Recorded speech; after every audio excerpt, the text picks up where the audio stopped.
All right, have a good meeting. All right, thank you. Good evening. I'd like to call the August 17th, 2026 school committee meeting to order here at 6:04 p.m. And we'll take a roll call vote to start our meeting. Lindblom, Yes. Burkowski, Yep. Fenwick, Yes. McMahon, Yes. and Brandolini, yes. I would like to propose to the committee that we shift public comment until after the athletics corrective action plan for this meeting, just to give our presenters a chance to speak and then perhaps public comment to follow. I guess we can vote that. I'll take a motion to move public comment beneath our report of the superintendent in this agenda.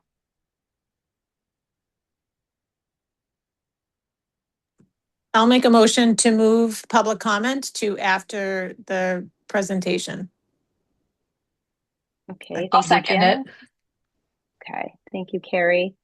That We'll was take Maria. It was sorry, Maria. Maria. No All right, problem. Maria. We'll take a roll call vote for that. Lindblom, Yes. Burkowski, Yes. Fenwick, Yes. McMahon, Yes. and Brandolini, yes. All right. Action items on deck for today. We have approval of our minutes from way back when in June, the 15th. Those are in your backup. Hope everyone's had a chance to review. Any questions, comments, Just anything two that they've quick things. noticed? Yes. Erica's first name is misspelled, so it's not like the hugest thing I in the saw world, but that. just to note that going forward. And then Yep. um gosh, why am I blanking on this? The heading at the top has Peter still on it. So Yep. like our stationery, so to speak, Right. school committee stationery. So just It was Erica's meeting. Yeah. You're yeah. right. I So noticed the just name misspelled, but those yeah. two tiny little things. Other than that, I thought they looked great. Great. Thank you, Maria. Okay. Anything else, anyone? Not, we'll take a motion with those corrections noted. I'll make a motion that we accept the meeting minutes of June 15th, 2026 as amended. All right. Second. Second by Burkowski.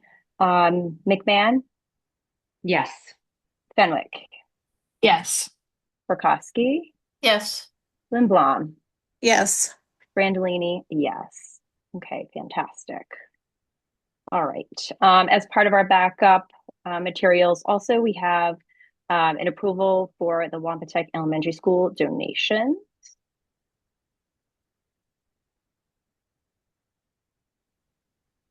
Thank you, Madam Chair. I'll turn it over to Mrs. Hool to make that presentation.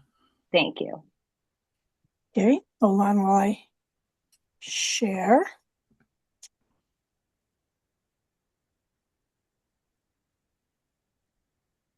Oops.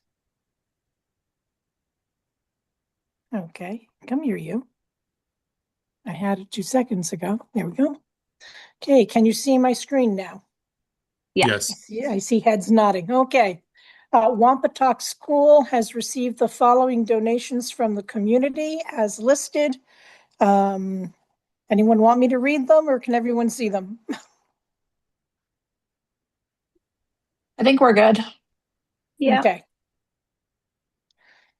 Okay. So my recommendation is we agree to accept them unless anybody has any comments or concerns.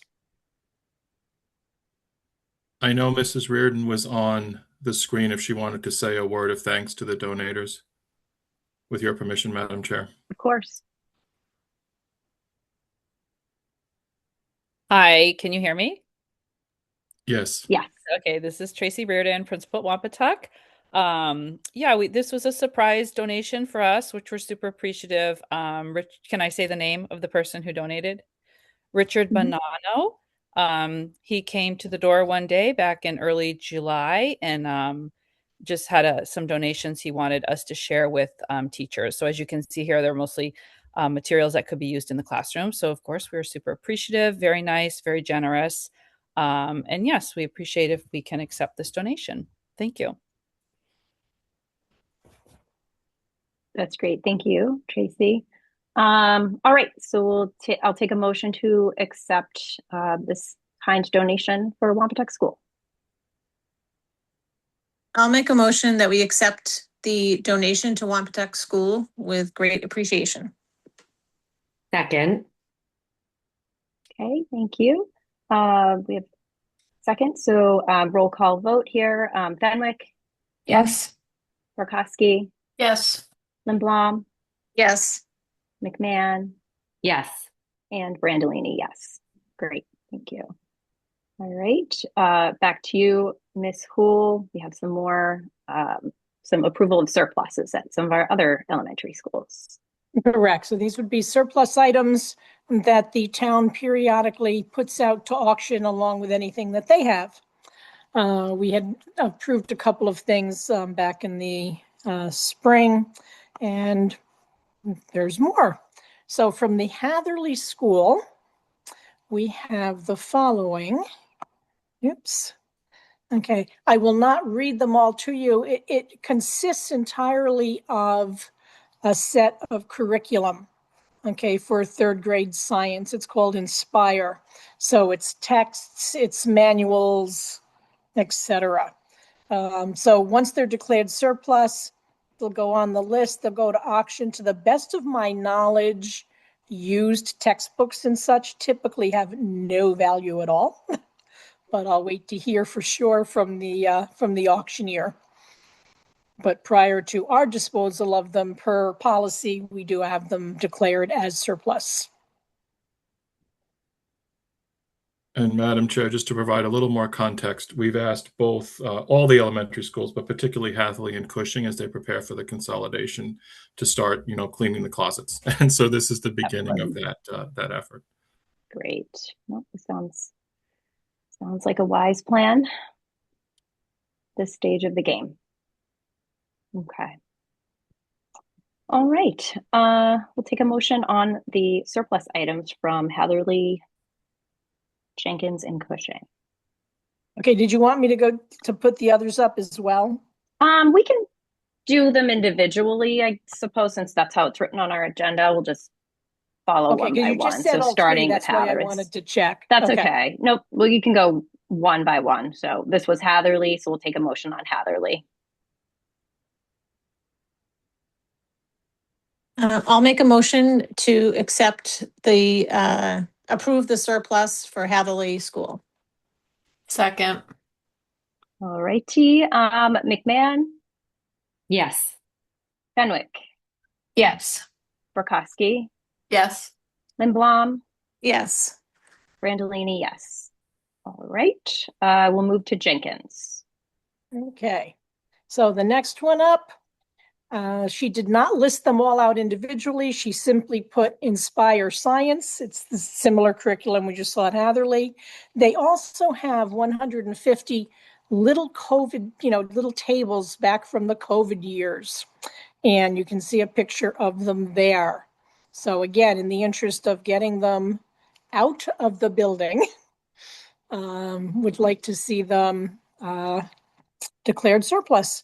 Those we might actually get some money for. But again, that'll be up to the auctioneer. Great, thank you. Take a motion on the Jenkins surplus. I'll make a motion that the school committee approves the Jenkins surplus as presented. Thank you, Janice. Second. Thank you, Erica. Okay, Barkowski, Yes. Fenwick, Yes. Lindblom, Yes. McMahon, Yes. Brandolini, yes. All right, and finally, Cushing. Okay, the last one, Cushing. So again, we have a lot of textbooks and curriculum. And I'm just checking to make sure that that's the only thing here, and it is. And that's it. All right. All right, in similar fashion, we'll take a motion for the Cushing surplus. I'll make a motion to approve the surplus from Cushing School.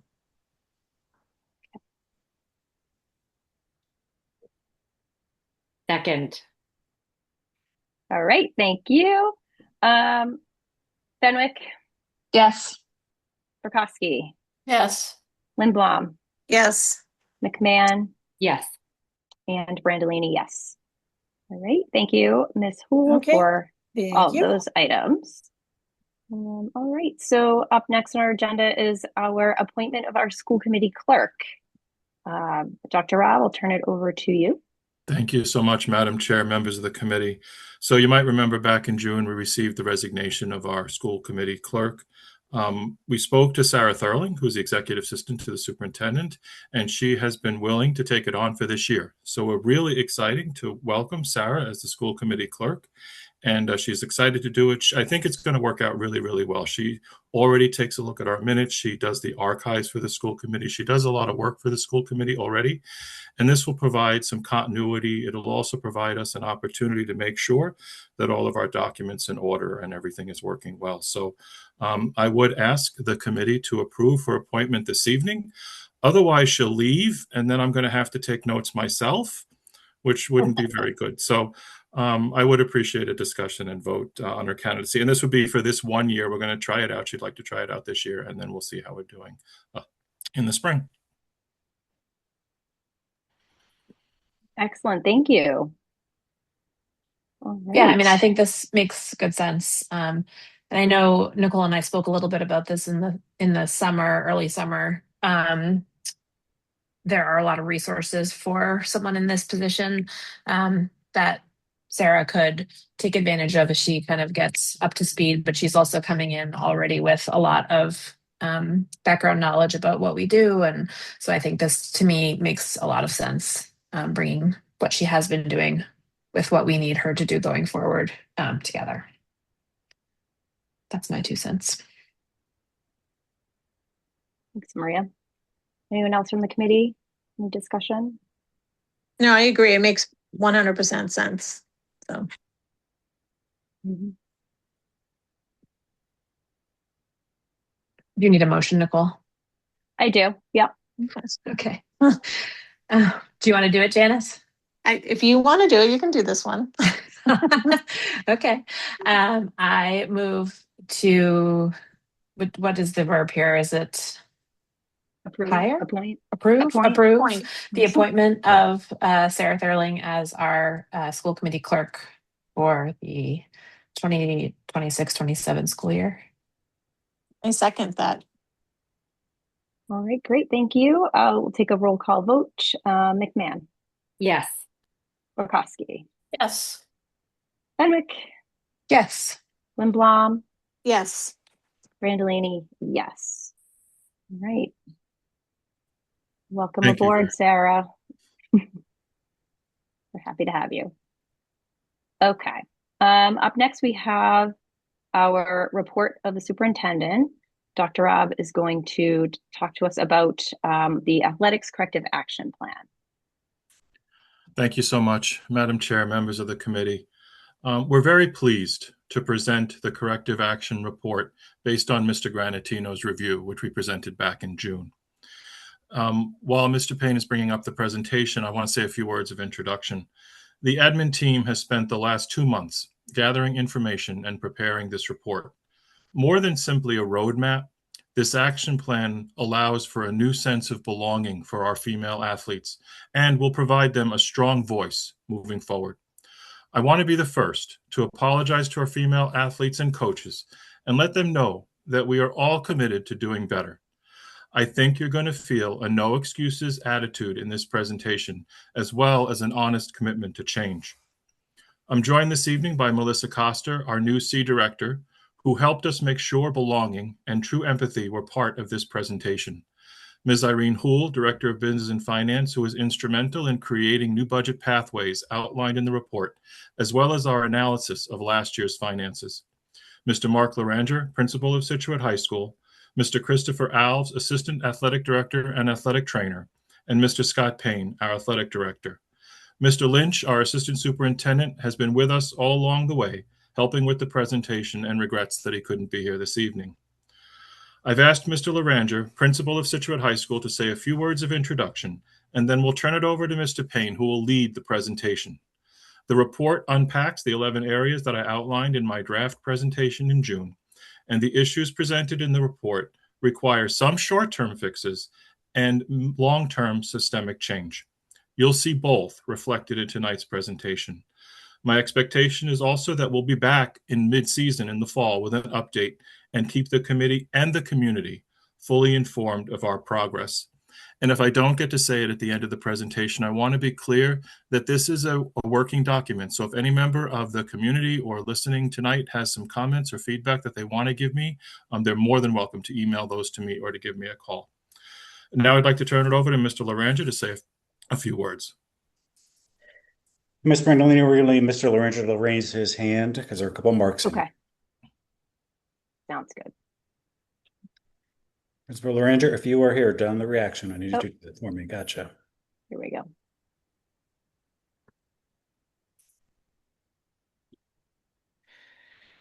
Mr. Laranger, you should be all set.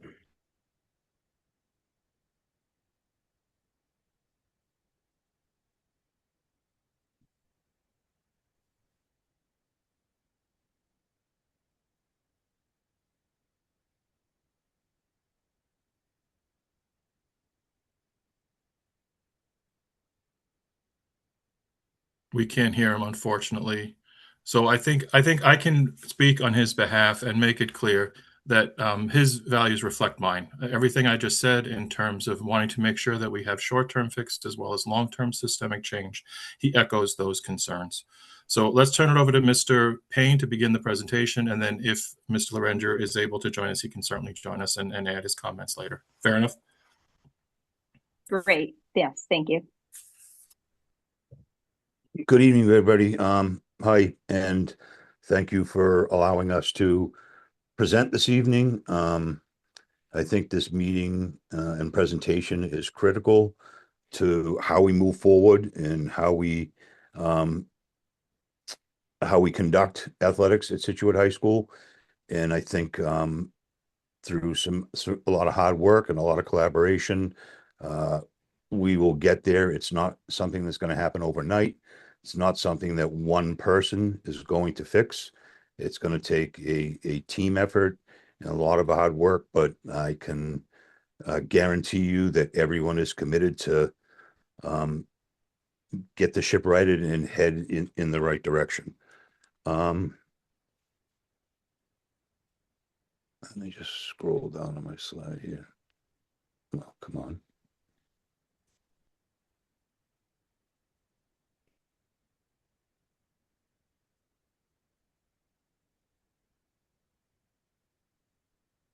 I can't scroll. Here we go.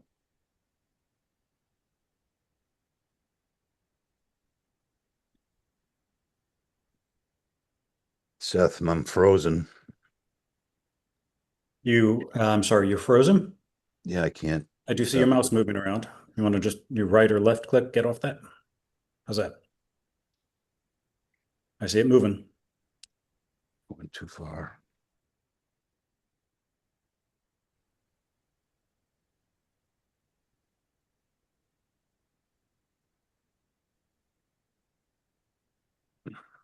Sorry about this, folks. I can vouch for the fact that 20 minutes ago, this was working perfectly fine. Seth, is there a way you can grab this and run the presentation? Yeah, I've got another meeting going on. Let me see what I can do. I apologize. I can't get the slides to move or the presentation. All right. Irene, can you share your screen? Because we were able to do that successfully. If you come off a share, Scott, and let Irene share her screen.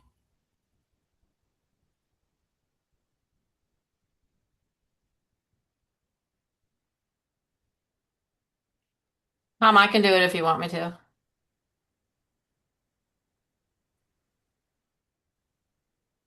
That would be great. Irene, are you able to share your screen? Okay, I believe I'm sharing it now. Tell me if I'm not. You're not. Okay, so let's just, here we go, Oh, share. here we go. Okay, here we go. Okay. All right. Oh, we had Okay, it. so let me just Ten. get back. Okay. So, can you guys see my screen? No, No. How about now we now? can. Now we can Okay. just give it a moment to load. So, and I've got the view Okay, slideshow. There we go. let's leave it there. There we Let's not go. try to present. Let's just leave it there. Go to slide 2. Okay. All right, that works. Slide 2. Want the whole thing or line by line? No, just go to the previous slide. Oh, sorry. Okay, Scott, you're back in business. Okay, should Just I? I'll tell Irene when you want to advance the slides. Okay, now my presentation is moving. Well, yeah, because you're not sharing. Oh, okay, yeah. Okay, so the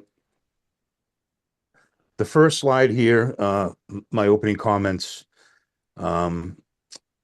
we see a picture of 4 high school soccer players who here appear extremely happy, really excited to be in a Scituate uniform, representing the school, the community, and the town as Scituate High School athletes. But in reality, that's not the case. And thus, the comment, things are not always as they seem. I want to take 100% responsibility for the fact that not all of our student athletes are having a positive experience participating in athletics. We have tremendous participation at Scituate High School, but if 100% of the participants are not having a good experience, then we're failing. And that's on me. That's 100% on me.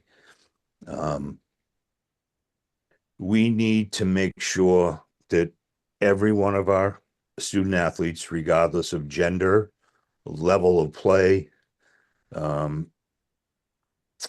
number one player on a team, last person off the bench, one feels valued, feels appreciated, and feels like they belong. That is how we have to measure the success of our program. And we are not doing that right now. Wins and losses mean nothing. And I mean that from the bottom of my heart. They mean nothing. The kids having a great experience means everything. So I apologize to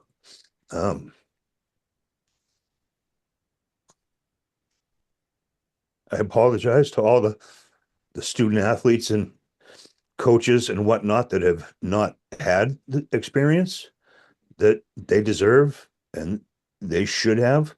And I promise you that moving forward, that will change. It's going to change. Like I said earlier, it's going to take a lot of work by a lot of people, but it has to change, and that has to be our goal. And it will. I give you my word. Irene, can you scroll down?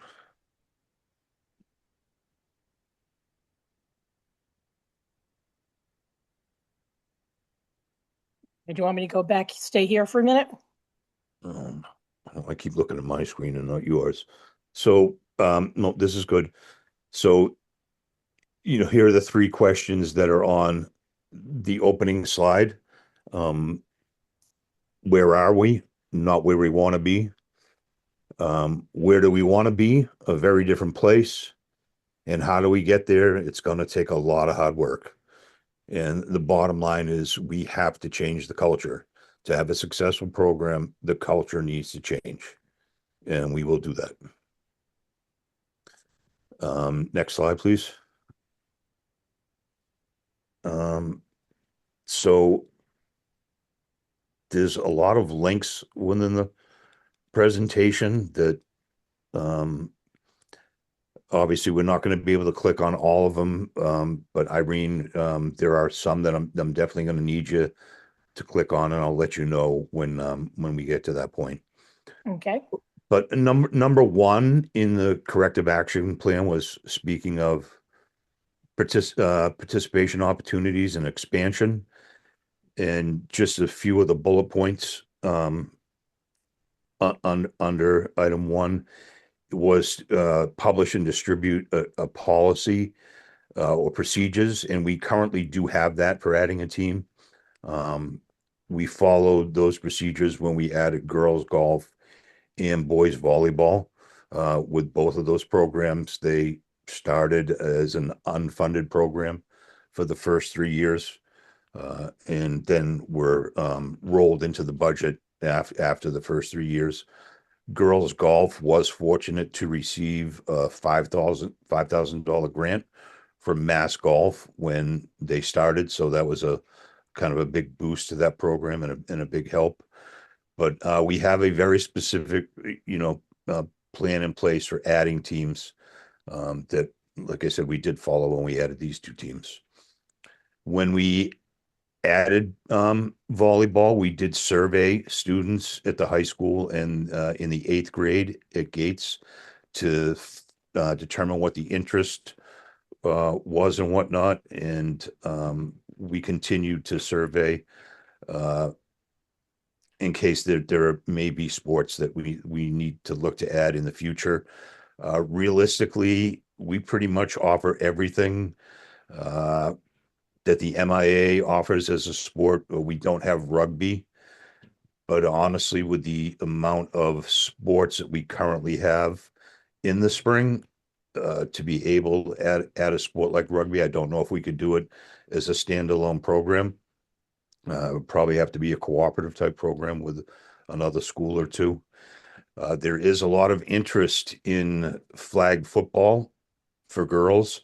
That would end up falling under a club organization, not a school sponsored sport. It's not an MIA sponsored sport, so that would end up being a club. So the timeline for this is basically it's really everything's in place regarding expansion and participation opportunities. So I feel like we're in good shape there. Something I forgot to mention when I started the presentation is, Madam Chair, if you think would be correct to allow questions during the presentation, especially when we transition from one slide to the next, while questions might be fresh on people's mind, that's totally fine with me. I'm not sure what you think the process should be, but if you'd like to ask questions at any point during the presentation, that's good with me while we're on a particular topic. I think Nicole actually might have gotten kicked off the Zoom. I'm looking for her right now. Nicole, you're not on here, right? He's just been one thing after another. But in response to your question, Scott, I can answer you. I think, the rest of the committee, I think you guys can all kind of jump in here too. We kind of tend to go with whatever the presenter is more comfortable with. So if you feel comfortable with us interjecting with questions during the presentation, we can go with that model. So Carrie, Janice, Erica, does that sound okay to you? If you have a question, you just kind of want to wait till a natural pause in Scott's presentation and jump in, or wait and compile things at the end. I actually have a question about on this slide. Perfect. Sure, yeah, I prefer to do it that way. Okay. I'm just curious about the time. Why is it the 3 years for a new sport to be unfunded? Is that MIAA or? No, that was a suggestion brought to me by the superintendent at the time. Okay. That all new sports would be unfunded for the first 3 years. Okay. Do you think that should change? So it's kind of standard amongst okay. districts that a new program is unfunded for minimum of 2 years. It's pretty standard that it's 3, just to make sure that the program's viable and stable. Okay, no, that makes sense. I could go either way. It's it becomes a task for a new program to fundraise and raise the money to pay for officials and transportation and a coach and Yeah. uniforms, and it can be expensive. Yeah. It just seems like a long time. I mean, is that something that, like, the 3 years is the policy, but if something clearly has a lot of interest, would you then say, you know what? We're not, after 2 years, like this, we can definitely go with this? Yeah, I would absolutely be in Okay. favor of that. All Yes. right. Yeah. Okay. All right. Yeah, I think, no, thank you, Mrs. Lindbaum. I think a lot of this is also, we're reviewing these as well. So this is the Yeah. current policy. We're certainly reviewing them. And, as Mr. Payne said, rugby's the only MIAA sport right now Mhm. that we don't have. If people are interested in girls flag football, that would be a club at the high school. And I know Yeah. that people who are interested are talking to the high school administration about that. That's great. So, we can certainly accelerate that process if the funding is available and Mm. if we know that we can sustain it. Yeah. Okay. Thank you.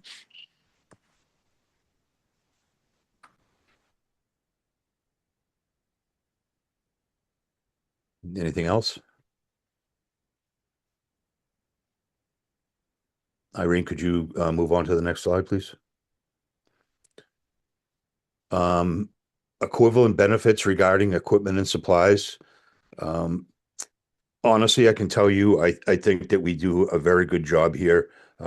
Our department in the program is very well funded. We pretty much are able to purchase all of the equipment and supplies that we need for each team in each season. And then, we look at purchasing other things as like program enhancements. We are changing the budgeting process moving forward so that we are budgeting, a line item budget instead of just an increase to the actual overall budget from year to year. So being able to do that, I do meet with the coaches at the end of every season when we do the evaluation process, and we actually talk about what our needs are for the following year. What are the absolutes that we have to have, and then what are kind of like the wish list items. And so I keep those notes, and those help us determining what we're actually going to purchase for the next year. The FY26, I went back and did a spreadsheet. Irene, if you could click on FY26. Just looking at equipment and supplies, strictly equipment and supplies that were purchased in FY26 for male and female sports. You can see the totals there. Some sports are very, very inexpensive to run. Some are obviously significantly more money than other sports.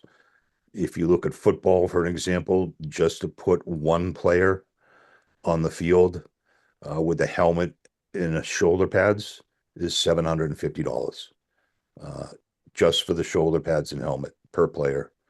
So if you have 100 players, it's $75,000 just in helmets and shoulder pads. And then you've got the rest of the equipment that comes along with it in uniforms. The fall running sports, we spend, we get like whatever track and field needs.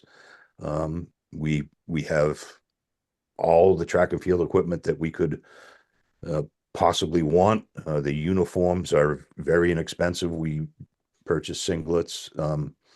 We'll talk about uniforms further down the road in a different slide.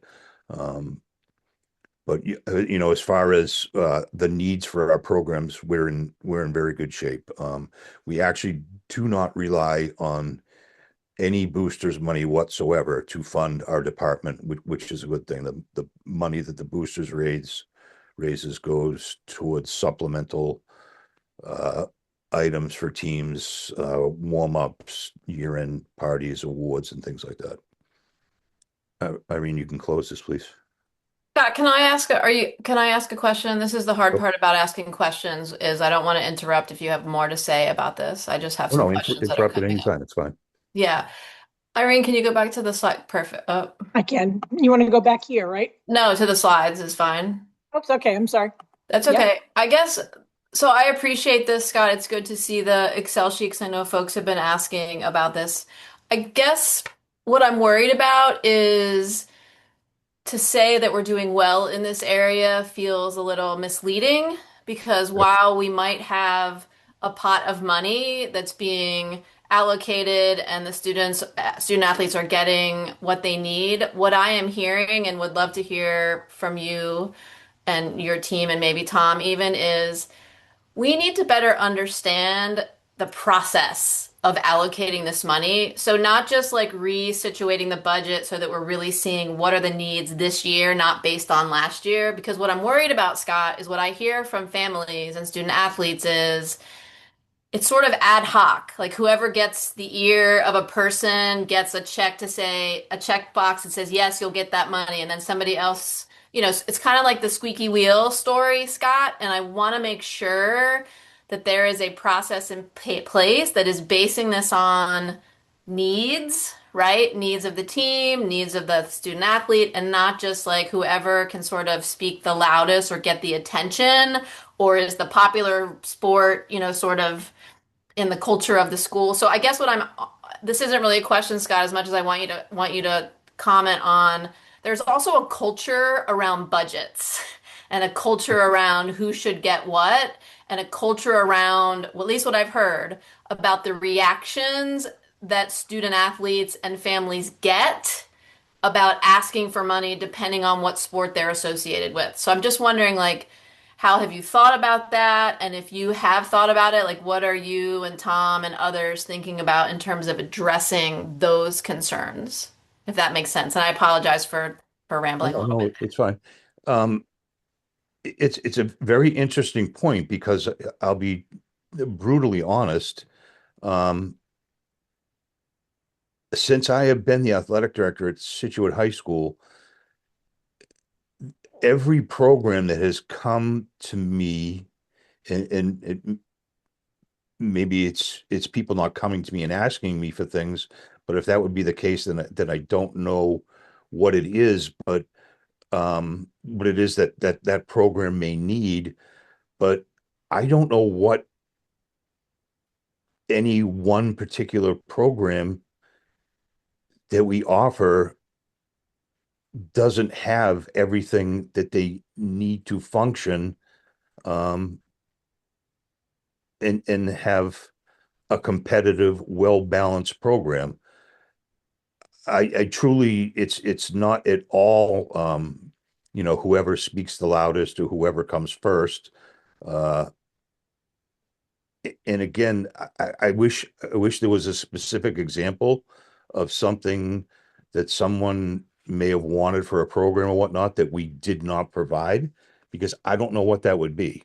So I think the way we begin to look at that is, we certainly hear the same concerns in the community, Carrie. And I think the way we look at that is by switching to a per sport budgeting process. That'll allow it to be very transparent so that when we work with the coach, when we work with the captains, we're going to ask them point blank, what are your needs? Because I understand some people come forward willingly, some people are afraid to come forward or they're not sure.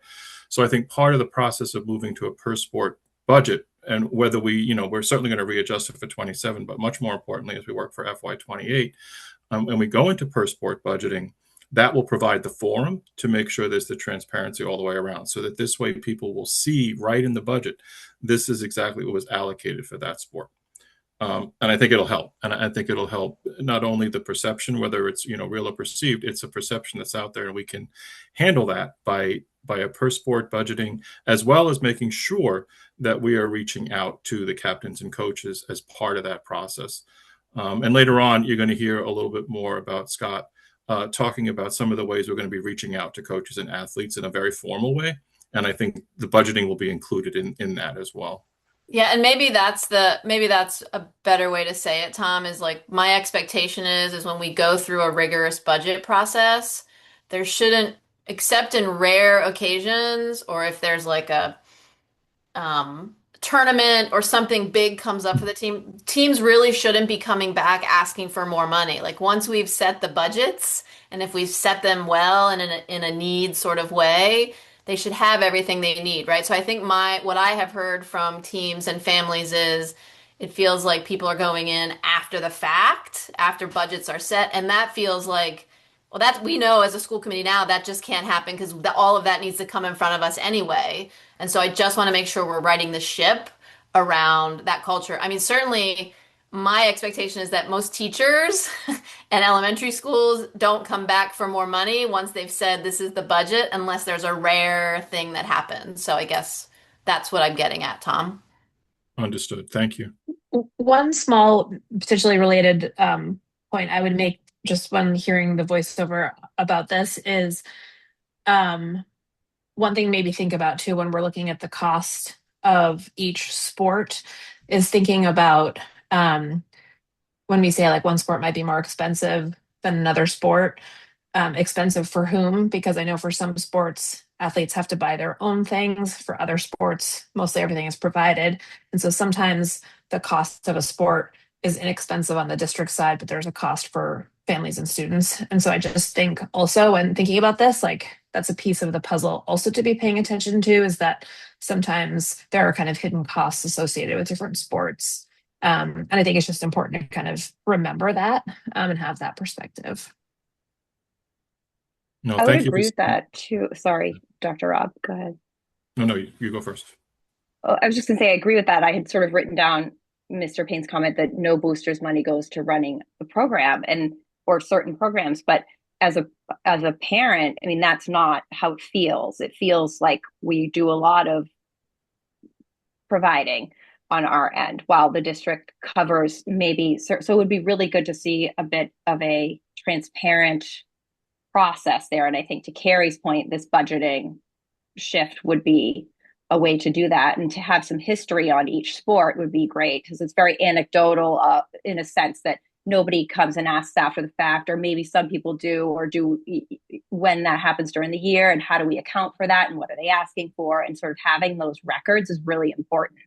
And then we can sort of justify if somebody needs something, because to the committee's point, if someone is going to a tournament or something extra comes up, we want to be able to support that financially if we are able to. And to Carrie's point as well, the predictability of a budget, as with every other department, we want to make sure that we're cycling through and giving all athletes what they need. So really just formalizing this budgeting process and shifting into this state of this framework is essential for athletics at Scituate High School to be functioning at a high level. Thank you. I think the one thing I would add is that's actually part of this budgeting overhaul that we're doing is really looking at what are we requiring of athletes. And some sports, things of a personal nature, helmets or different goggles or different things, sometimes parents want to buy those because it fits a certain way, or but other times it's something maybe we can provide. So it's one of the things that we're really unpacking in each sport to try to figure out like what makes sense. you know and I'm just speaking off the top of my head, but a swimming uniform or something like that, a bathing suit, is it something maybe we provide the first one and then it's on the parents if they need a second one? We're thinking about all of these things. And I think when you begin to look at that, we're going to price all that out, particularly on the FY28 budget. I think you're going to see in December and January, when we present that budget, a very, very detailed understanding of what the equipment needs are per sport, what we're covering, and what typically a parent would cover. But then also, how does that look in each sport? So Right. Yeah. We don't want to be budgeting from a reactive standpoint. We Right. want to be very proactive. One of the things that we've identified, specifically with uniforms, and uniforms are a critical piece of the culture of an athletic program. The kids, feel good about wearing a Scituate uniform and whatnot, and we want to be able to provide them with the best possible uniforms that we can. And one of the things that we realized where we're falling short is if you look at sports like the three running sports, gymnastics, swimming, golf. We're purchasing, the district is purchasing partial uniforms for those sports. So moving forward, and this will be budgeted for when we budget for the three running sports, we'll budget for their singlets. Right now, the kids buy their own shorts. We will budget for offering uh, 2 to 3 different types of shorts that they can wear. We'll purchase 3 different options, and then they can choose so that all of our kids are in the same uniform. We do not purchase bathing suits, but if we offer the swimmers the ability to pick between 3 or 4 different suits, that the swimmers, they just like to wear certain styles of suits and whatnot, but they're all from the same company. They're all same colors and whatnot, so that we actually look like a true, Scituate High School team. And then again, with golf, we provide polos, but we don't provide shorts, pants, or skirts for the boys or the girls. So if we give them the option of, purchasing from these choices, at least all our teams will look uniform, and it's kind of like creating a brand, the Scituate uniform brand. So we have fallen short there, and that's an area that we need to look at moving forward when it comes specifically to uniforms. And again, staying on uniforms, we primarily use Under Armour now for all of our game uniforms, and they have a great online website that we ask the kids to go to design the uniforms now. So the students are having a significant say in what we are actually ordering now for uniforms. The girls' softball team designed their new uniforms that they got this spring, and girls' basketball is currently in the process of designing new uniforms for this winter. Is that their uniforms are currently 5 years old and uh, time to be replaced. So, again, one small piece of the puzzle that should go a long way in improving the culture, and making sure that the things are equitable between programs. Any other questions or comments? Irene, could you go to the next slide, please? Okay, so scheduling of games and practice times. This obviously very, very important. And Irene, if you could you click on the athletic schedules tab, please? So one thing, Irene, I'm sorry, if you see where it says active teams 37, if you could click the show all. One of the things that we're going to commit to moving forward is that every team is guaranteed at least 2 night games, primetime games. And those are the teams that typically play outside. Basketball plays at night, volleyball plays at night, hockey is what hockey is with the rink, and swimming with the pool, and gymnastics. But for the teams that participate on our fields at the school, we will guarantee everyone at least 2 night games. And so I just wanted to show you, so this is Arbiter Live. This is the site that the public goes to look at a school's schedules. And everyone can sign up for this. If you see, I mean, I don't need you to click it, but if you see the sign in tab up in the right-hand corner, if you don't have an account and you click sign in, it will prompt you to create an account, and you can follow whatever team that you would like to follow. This is really important because you get updates live. You can get them either to your phone in a text or in an email. But if a game is changed or canceled or whatnot, if you follow a particular team, you get that update as soon as we make the change in our scheduling software. But Irene, if you could scroll down to soccer, please. And if you could click girls varsity.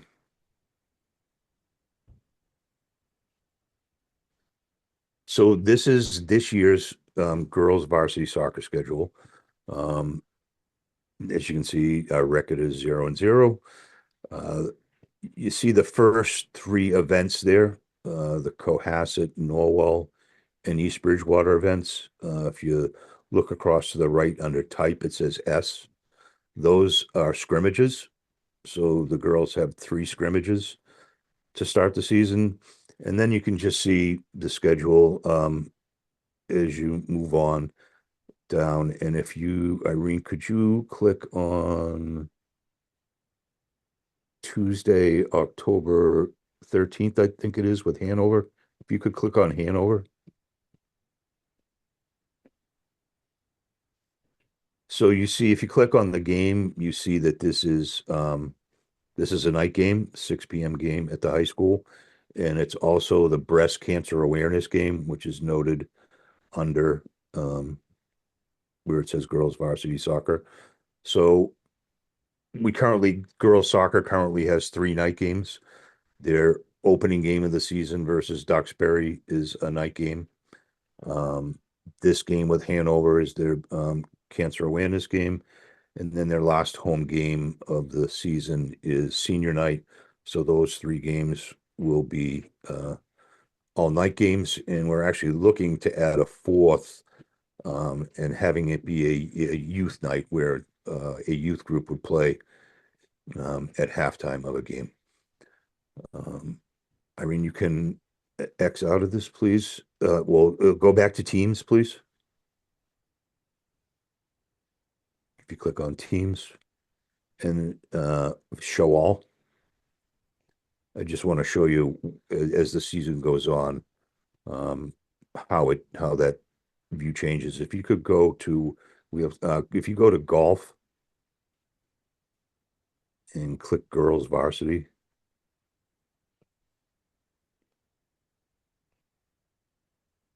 And then where it says 26, 27, if you could click on that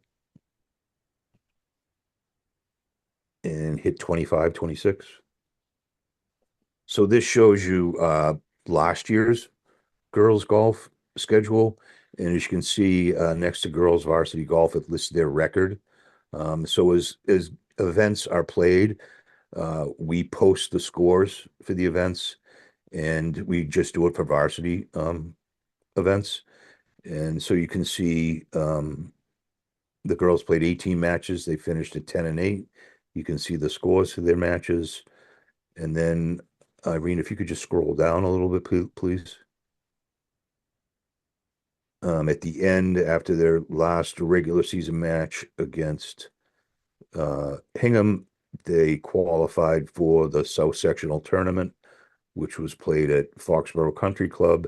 And then Alyssa Payne actually qualified for the state championships, which were played at Indian Pond Country Club. So you can always look back at previous year's records and see results against different teams or whatnot. But again, this is the results are only in there for varsity games. So this is a great tool for the public, parents, and whatnot to use when it comes to the schedules. You can move out of that, Irene, and go back to the slide.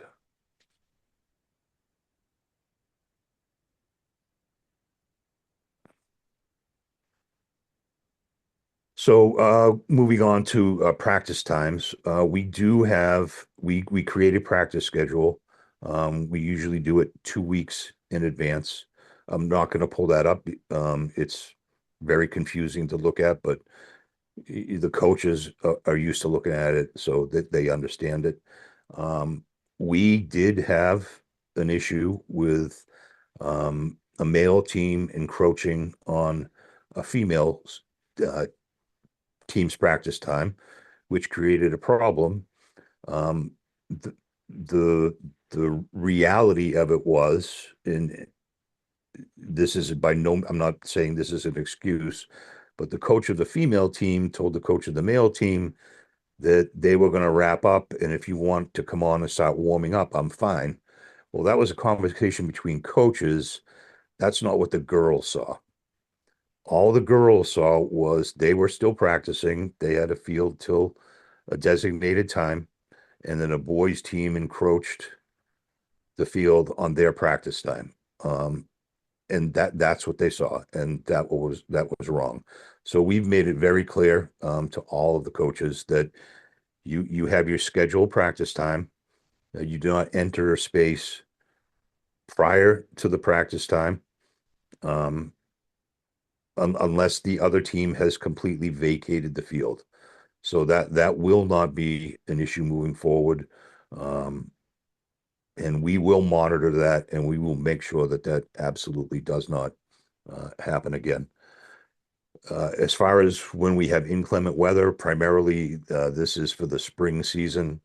Um, we do create rotating schedules in the gyms so that one team isn't getting, the 3 o'clock practice slot in a gym, and another team always getting, 5 p.m. We do rotate those schedules. And then we did for the past 2 seasons. It's so tough for girls golf to get on the course at the start of the season in the spring. Usually the course is not open. So we have rented bays at Winslow's, which is a driving range at Green Harbor Golf Course, where the bays are heated. So we've done that the past 2 seasons. We had 2 weeks, 2 days a week for 2 weeks this spring, which helped immensely. Could I ask a question, Scott? Just the example that you had mentioned about boys encroaching upon the girls' practice time there, and the coaches having the conversation, but the athletes not being privy to that, and their experience being what it was. It begs the question of training for staff. Do you and the athletics department and Dr. Rob, have you started thinking about what that could look like? It clearly is necessary, even just based on that one example, that our coaching staff deserves and can use and needs some additional Title IX training. Or have you thought about what that could look like differently for them, or as sort of a coaching staff, what messaging you're going to present to them as the fall kicks off next week? So we typically have a preseason coaches meeting. It's the night of the preseason parent meeting. We meet with the coaches for an hour prior to the actual parent meeting in the pack. The agenda for that meeting changes all the time. It's not any type of formal training type meeting. It's there's so many things that we go over. We again, we change it all the time. That is the practice schedule is an absolute important bullet point that we will go over the coaches with this year. But to be transparent and answer your question, that the answer about training would be right now there's nothing in place. Yeah, and the only thing I would add is that we're talking about it, and we know that there's a need. We're just trying to find the right training and the right timing of it. There's no question that we need to provide the training. We're just trying to figure out exactly what would make sense, when, and the best way to deliver that. So it's certainly part of the plan. But to be brutally honest, no, they haven't had it, which I think is part of the issue that we're managing. I guess I would also wonder, one thing we heard in previous discussions is the challenge with athletic trainer, right? We only have so many people that can cover in so many places, and so my worry about the practice field and monitoring is who's going to be able to be out there, because if we're thinking about culture and modeling appropriate culture, I would love to see, Scott out there, Mark LaRanger out there, like really holding the line, because while one coach might have asked the other coach, once again, the thing that comes to my mind is what was the power dynamic there that led the coach to give in? I'm not saying that that's what happened, but like given the breadcrumbs that we're seeing around culture issues, I can't help but wonder, is there also some bullying going on among coaches?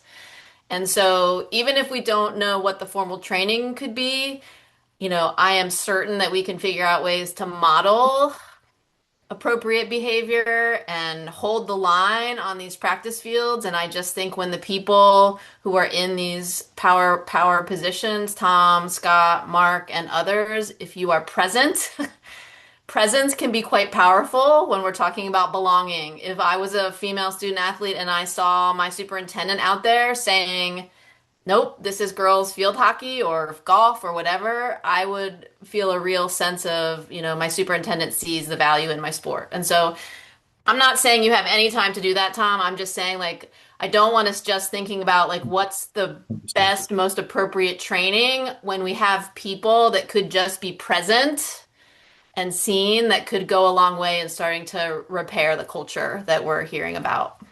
So one major change that we've made that will take place this fall is in the past, I have not had the ability to leave an event because a lot of the times I was actually operating the scoreboard. That will not be the case moving forward. I will not operate the scoreboard for any particular event unless it's an emergency situation. So I will have the freedom to move about the campus and not just be stuck at one venue. I can move between the gym and the three fields and whatnot. So I will have much more freedom beginning in the fall to be visible to all teams on a daily basis. That's great, Scott. I'm glad to hear we're putting somebody in place to do the scoreboard so you don't have to be doing that. That's really, really good. I have a comment just about the sports nights that you have. You mentioned that you have a meeting with the coaches prior to them then meeting with the athletes and their families. Is that correct? Correct. I know you have there's a lot of coaches that, are doing that, we don't have a lot of like new coaches. There's a lot of coaches that have done these sports year after year. But I would wonder if, you have a new coach that's at that meeting, and then they have to go right into meeting with parents and families. And if they don't have, they're not comfortable with the information that they're given, like maybe if you did it like before that night, just so they have time to process what you're telling them. So then they can go give the correct information to families. I mean, I know it's not like a heavy lift of the information, having been to those meetings, but. No, so I'll actually, you make a very good point, specifically when it comes to new coaches, Yeah. because I'll just be completely transparent and tell you I dropped the ball in the springtime with our new softball coach because I'm so, the majority of our coaches are coaches that have been in the system for a number of years and coach multiple sports. So we hired a new softball coach, and one of the things that never crossed my mind was she doesn't know anything about our facilities. She doesn't know where things are stored. She doesn't, she didn't know a lot of things. And I didn't take the time to spend a couple hours in an afternoon with her to go over all those things. And we actually talked about it at the end of the season, and I apologized to her, but that was bad on my part. So your point is well taken. It's difficult during the summer to get coaches to come in before the season starts. But again, if it's a new coach, and we will have a new coach for girls soccer for this fall season. So obviously I'm going to have to meet with her prior to him or her prior to the meeting on Monday to, this timing is everything. And we got put in a really bad situation here timing wise. So Mhm. I'll have to approach this hiring very different than hires in the past. But your point is well taken, especially with new coaches. Yeah, and maybe it is just those one-off like meetings with the new coaches, the new, brand new to Situate Mhm. sports. Yeah. Then they go to the next meeting. Yeah. Thank you. Okay, thank you. Next slide, please, Ernie. So travel accommodations, we are going to conduct a transportation safety assessment throughout the school year by season. And I'll do this in conjunction with our bus coordinator. We try to provide transportation to every event. One of the issues that we run into is lack of bus drivers within our own group. So then we go outside to First Student and other Totman, other bus companies, hoping that they can cover our needs. But we're not the only district that has this issue. All the districts do, honestly. So I did hear that we do have 3 new bus drivers hired for this year, so that will be a big help, especially if, they're willing to do transportation, athletic transportation after school. There are some days when we need up to 5 buses with the amount of teams that we have in a given season. So it's it's a big ask. We realize that. We do source 15 passenger vans from Verk, or we did source 15 passenger vans from Verk. They have gone out of business. We'll have to develop a relationship with another company to see how we can make that work. The issue with the 15 passenger vans is that we had to provide the bus driver, and we didn't. If we don't have a driver for a bus, we don't have a driver for a van. So we were asking coaches to do that, and some coaches don't mind, and other coaches were not comfortable doing it. Completely understandable. So that is a last resort, if possible. And we actually have had students transport themselves to events. We have them get a waiver signed saying that it's okay that they do transport themselves. And depending upon how long they've had their license, they can usually either only drive themselves, um, depending upon how old they are and how long they've been driving. And then when we do ask for students to drive, majority of the times it's parents that drive, and we still ask for waivers. Well, one parent, may have an SUV and can take 5 or 6 of the student athletes, but we need a waiver for each one of them to ride with that parent. So this will be an ongoing kind of survey assessment throughout the year. See where we think we need to make some changes. I know the concept of transporting to offsite practices has been talked about. And we do have a lot of offsite practices. Um, the cost of that would be extremely high. I'd have to have the bus coordinator kind of give us a rough idea on what she thinks that would be. So that's something we're going to look at as well. And then we're also going to institute a policy where any boosters groups that rent buses for team activities or whatnot, that the bus they have to fill out an actual approval process for the bus and what type of bus it is and whatnot moving forward.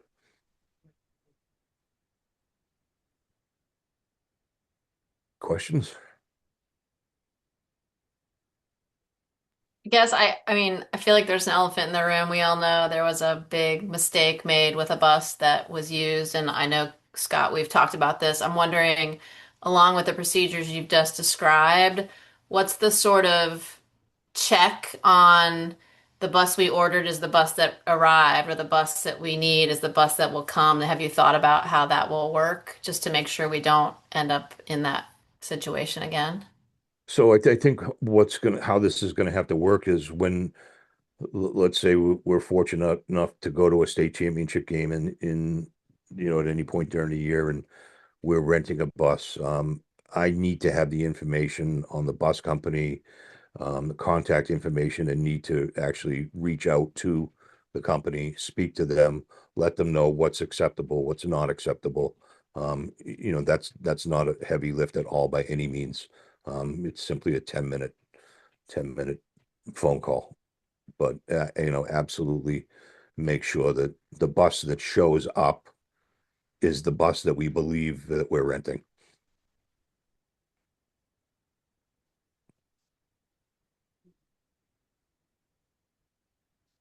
Next slide.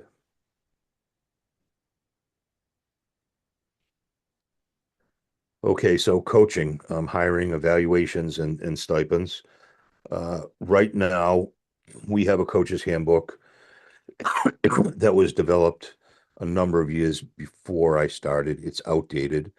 We are in the process of creating a new coach's handbook, and that could be done within the next month. That would be sent to you for your approval. One of the key points of the new coach's handbook is going to be coach student athlete communication. Currently, we're all over the map. We have different coaches using different apps and whatnot. Remind is a popular one that a number of coaches use, but communication with student athletes is done differently all across the board, and we need to standardize that. So the process moving forward will be Parent Square. All communication with student athletes will be done through Parent Square. We will roll it out this fall, and with the coaches who are currently SPS employees. And then in the winter, the coaches who are not Scituate employees, for the winter season, the coaches who are not Scituate employees will be trained at some point during the fall on how to use Parent Square. So for the fall season, it will be the coaches who are SPS employees that are using Parent Square, and then all coaches after the fall season will all be trained on Parent Square, so that starting with the winter season, the only means of communication will be Parent Square. We met with Jackie, and she's already started the process of creating the training and whatnot, and they're on board and ready to roll. So I can confidently say that for the winter season, that's how all communication will be done. Mind if I Scott, add just a something? question. Sure. Oh, Go ahead, Ms. um, Brandolini. sorry. So I know that was floated, potentially Parent Square. So is it officially that's going to be high enough quality? It has the capabilities of doing the level of communication that Scituate parents and students and coaches want and need. I know that was like potentially we might need to go outside of Parent Square and an option B or something, like something else, a different app. Ideally, obviously, we have all of our communication coming from one hub. That definitely simplifies it for families. Will this also be able to? Will families be able to utilize this and see some of those? Just like I feel like as a high school parent, I don't need to know the odds and ends and the ins and outs of what coaches and captains are communicating, but sometimes it's nice, especially as a freshman mom or dad or parent, to see, some of the basics. We just,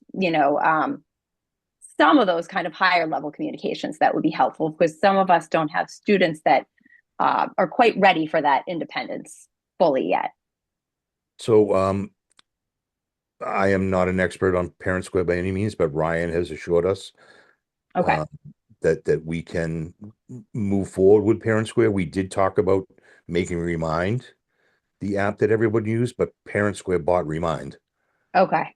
So Remind is now part of Parent Square. So uh, when it comes to like the cheerleading coach was concerned about, her method of communication, she would send out the video after practice and point out things to Mm-hmm. the girls as far as what, they need to improve on in their routine and whatnot. She was very concerned that she wasn't going to be able to have that ability, but we've been told that yes, you can. You can do all that. So um, a lot of the um, questions that the coaches have been answered. So, we'll have to put it into action and see how it actually works, and then determine, if that's what we're going to use moving forward. Yeah, One of well, the that's things, great. That's yeah, really great. Oh, sorry. Go no, ahead, I was Bill. just say one of the things Jackie Frangello told me was that there are other districts that use parents who are actually only for athletics, and they're actually working toward bringing it to everywhere else. We've actually done it the other way. We brought it everywhere else, and now we're adding athletics. So she's very confident that it can do it. It's going to require some training. It's going to require some, different ways of doing things than what the coaches currently do. But what it will do is provide protection for everybody. And so we can archive everything. We know that it's all discoverable. We can, all the same protection that student emails have and all of that will have. And so it's right now, all indications are that it'll do what we need to do. Obviously, as we roll it out, we'll be evaluating it and making sure.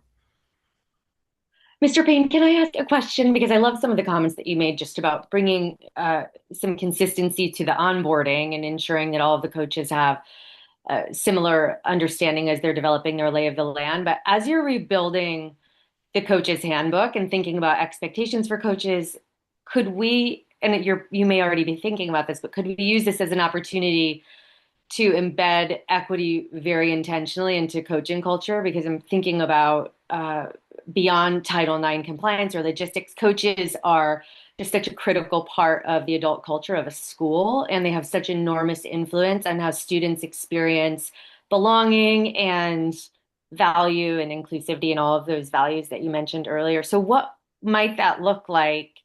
And this may not be fair to ask you to answer now, but I'd love to hear this sometime in the near future. What might it look like to make that part of coach onboarding and training and evaluation? It's a very good point, and I don't have a good answer for you right now. That's very fair also, because it's a philosophical question, but I'd love to hear more about that as you continue this work. And that's something certainly that we can have conversations about and how we want to include that. That would be in the majority of the coaches' handbooks that I have read and looked at. I can honestly say I don't think I've seen one that addresses that. So that would be, it would be very unique, but obviously with the current environment that we're under, probably extremely valuable. On that same note, I don't know if you're going to get here because it's kind of in the small print at the bottom of this slide, but there's a reference of an SHS athletic council that will be consulted on handbooks. And so I was wondering if I assume that applies to both the student and coach handbook. And I'm wondering if that is a new group or if that's something that already exists. Because to Erica's point, I think part of how you can get to what Erica's describing, which I agree with, would be really beneficial, is to have multiple voices and perspectives giving input in building something like this. Like, I think this is where you can have some of those really good conversations. And we had a process that this sort of reminds me of recently with our, when we looked at our bullying and intervention and prevention plan. That was another example of like a representative group of people who looked at something that is kind of can be dry and policy-ish, and instead looked at it from kind of a user perspective from multiple different lenses. And to me, that's how you would get there, is to have people with different perspectives coming together. So by that, I would include student athletes, maybe even former student athletes, make sure there's representation of boys and girls, different sports, different coaches who have been, participating in different sports and for different amounts of time. So maybe a newer coach has perspective that they're bringing that's different. A coach that's been here for a long time would have obviously a different perspective, blah, blah. I can go on and on, but you get the point. I just think, I don't know, I'm sure she'll get there. But to me, when Erica said that, it just sort of reminded me that I think the only way you can kind of get to that vision is to include a lot of voices. You just stole all the information Sorry. from that slide. Sorry. So we will do, just let me say, there'll be more conversation in a few minutes about a new Scituate High School Athletic Council. Amazing. I would like to add a couple things if you don't mind. Go ahead. Part of transitioning to Parent Square, all of the coaches will be assigned a Scituate email and required to use that through Parent Square. And part of having that email will also, I think, is a very feasible option is to have them required to do the same trainings, whether it be the ethics training, the Title IX training that all the teacher employees have to do and other employees for the district have to do as well. I think that's a very feasible option. As well as a very good resource is the NFHS, the National Federation of High Schools Sports, has many training programs that are free for coaches and student athletes alike, and encouraging them, dare I say, kind of pushing them to take some of these courses that can help train our coaches to be better coaches, to be more in tune with the student athlete, both mind and body. Thank you, Scott. Thanks, Chris. Yeah, I would just add, I appreciated, Erica, you pointing out how important the coaches are to this work. And so I think investing, time and money, whatever that looks like in their development is really important. I would also say, I'm sure, Scott, you're thinking about this and talking about it. Aiko Bethea just released a book. She's a really amazing executive leadership coach, and it's called Anchored, Aligned, and Accountable.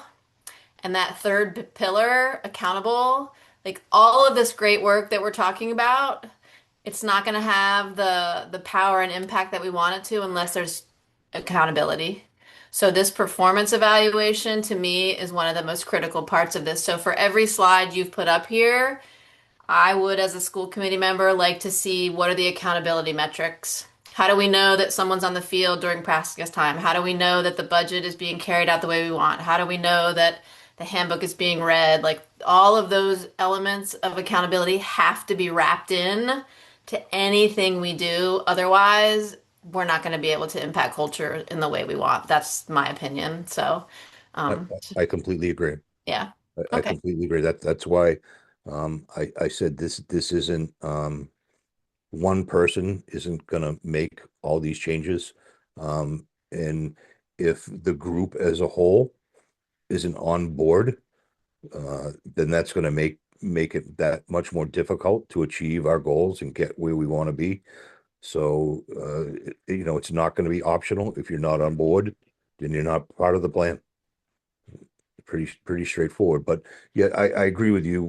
We'll have to measure the accountability and make sure that what we say is going to happen is happening. It's also, I think we all know this, but just to say it out loud, it's pretty straightforward and it's really, really hard, right? And really uncomfortable. And so just really having a plan and having a team to support the work will be just crucial. One of the obstacles, or challenges, I should say, not obstacles, challenges, when you have a large athletic program and a lot of coaches, and coaches that have never worked in a school district, so it's all foreign to them to begin with, and trying to get that mix of personalities, um, and thought processes all on the same page, functioning as one, um, is a huge task. Um, every coach, thinks that their thought process is correct, they're right. Um, I know better than anybody, and that's not always the case by any means. So working with a very uh, wide variety of people in the coach on the coaching staff um, brings its challenges, but we need to we need to just work on it. Next slide, please. Um, Facilities. So obviously the softball fence has been a real problem for the past couple seasons. Um, I did meet with Mark Novak from Activitas to see if what our options were as far as doing something different than what we currently have. Um, and he told me that the only options is to put a temporary but not temporary fence in that would go in at the start of softball season, stay up for the season, and come down after the season. That would require putting sleeves in the ground on the turf and whatnot. It would be fairly expensive, but the issue being where it's a multi-purpose town field, the town would never allow us to leave the fence up for the entire softball season just because of the other groups that come in and use it, primarily lacrosse and youth soccer and whatnot. And I understand that. Maybe an issue that was overlooked when the fields were designed. But it is what it is. We need to make the best of the situation moving forward. And so in meeting with Mr. Laranger, the custodians, and Dr. Rob, uh, moving forward, the custodial staff with either Chris or myself or interns will install the fence uh, on game days and remove the fence after the games. We will continue to use the fence that we have, but we're going to purchase weighted bags, um, really heavy duty weighted bags so that they don't rip open and that material gets into the turf, which should solve the problem. Uh, so that this will not be an issue moving forward. But unfortunately, we cannot leave the fence up for the season. I asked, knowing that it was a really extreme ask, and got the answer that I expected to get. And again, I understand it's used by multiple sports. So one of the other things that we currently do right now, Chris and I do this often with the town, Kevin Devon from the rec department, is just walking our facility, looking for things that need to be fixed and replaced or whatnot. And even though it's not a school-owned facility, it's a town-owned facility, we do end up uh, paying for a lot of the repairs that are done and replacing of equipment and whatnot because we are the primary user of the facility.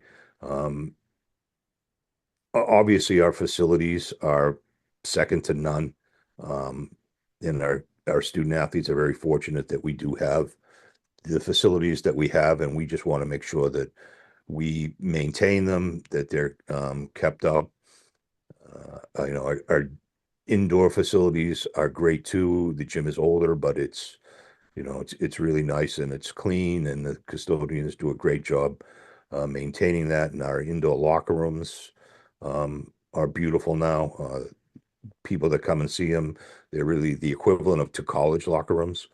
Um, so facilities wise, we do have fantastic facilities.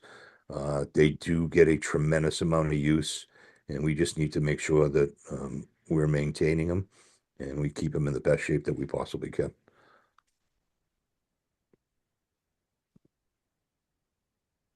Any questions?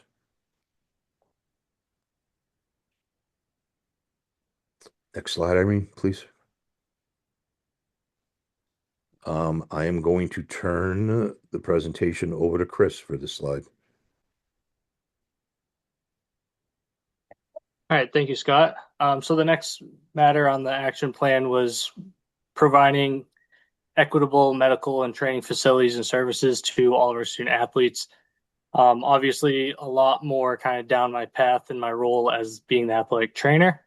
So I'll start with that first link, if you don't mind opening that, Irene.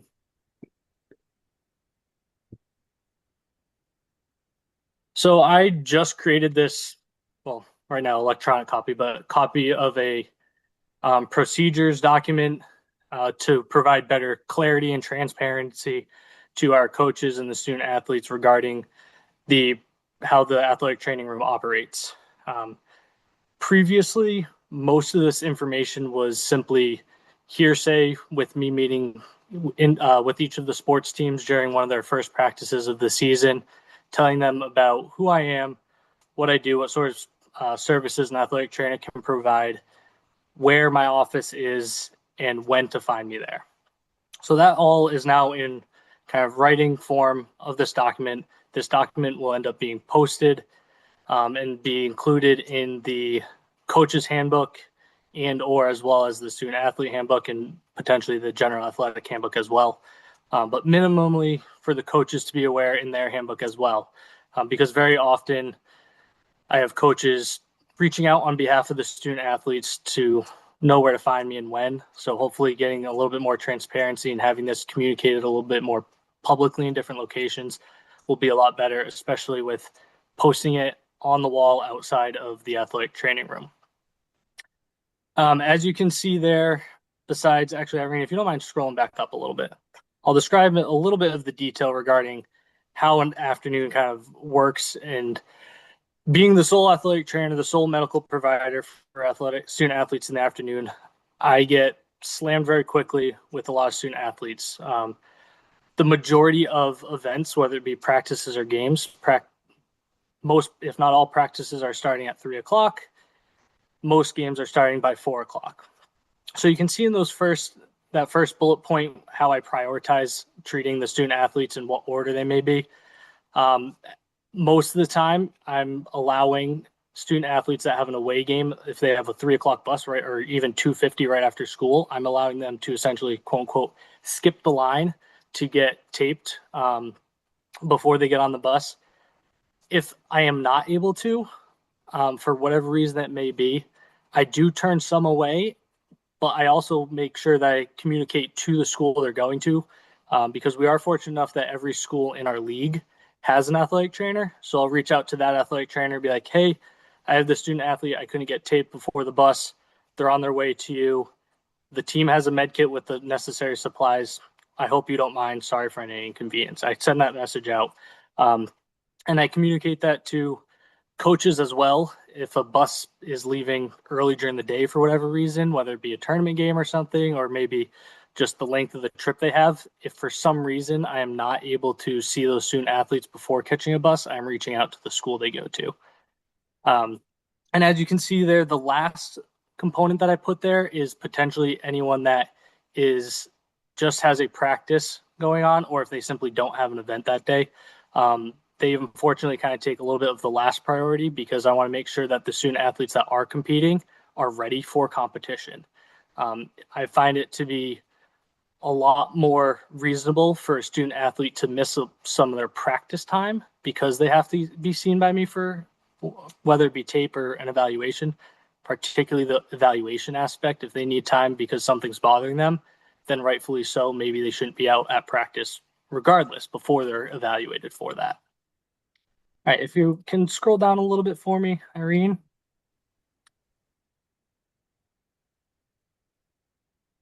I outlined there under that medical coverage point regarding what the MIA handbook requirements are and then what the school expectations are. The MIA requirements essentially are what they are, but by no means is that what we minimally want to do. A school expectation, as you see there, is to provide coverage for all home events.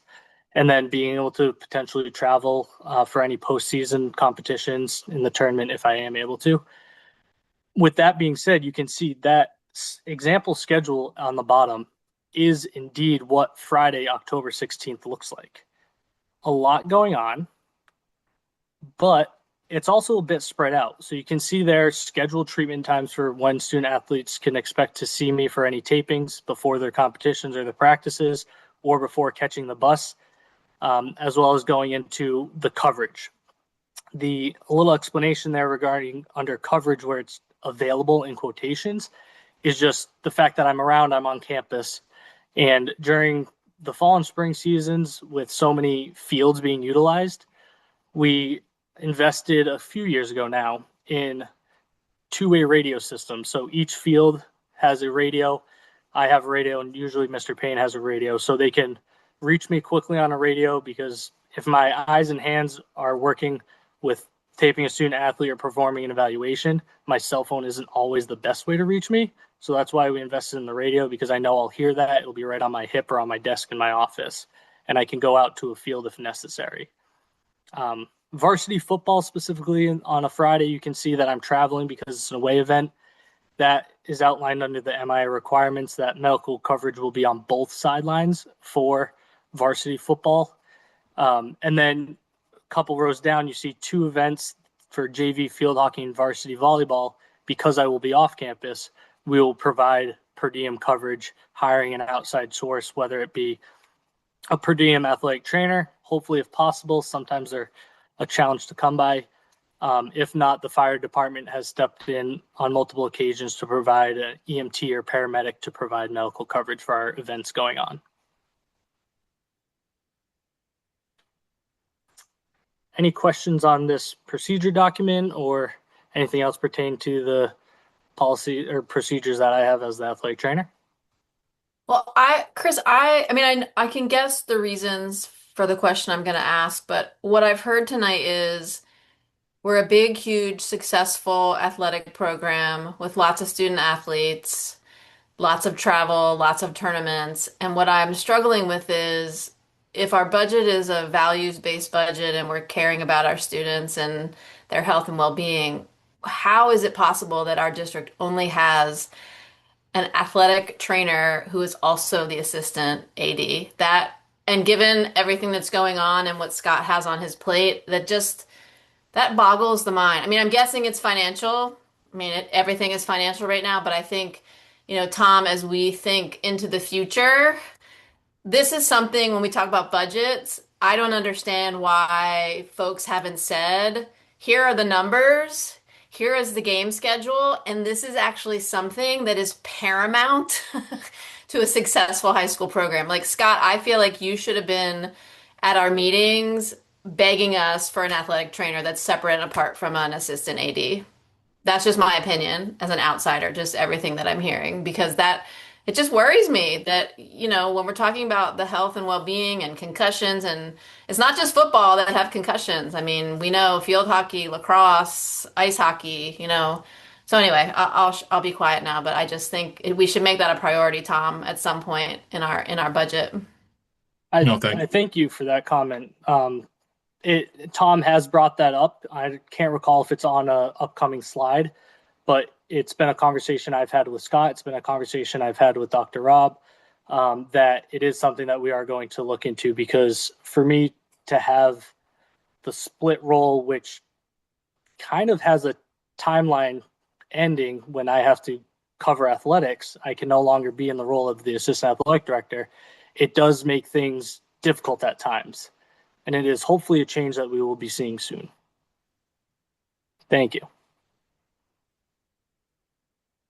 Yeah, I agree. I think it brings up some obvious safety concerns. And as yes, paramount to success, as Carrie mentioned, and health and well-being, and specifically, safety with concussion concerns and things like that for athletes, and just general injuries that folks sustain playing at this level. So yeah, it's definitely a concern. I would love to see even just floating what those numbers look like for our budget. Not that we're able to approve it, but I would like to know as a committee member for future thinking what the numbers would be or could be. and how it could potentially fit. I know it's not the only thing on our wish list that we want to, increase.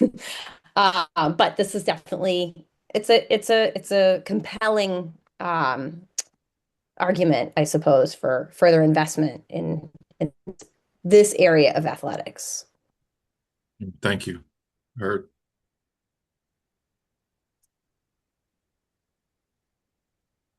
Any other questions here?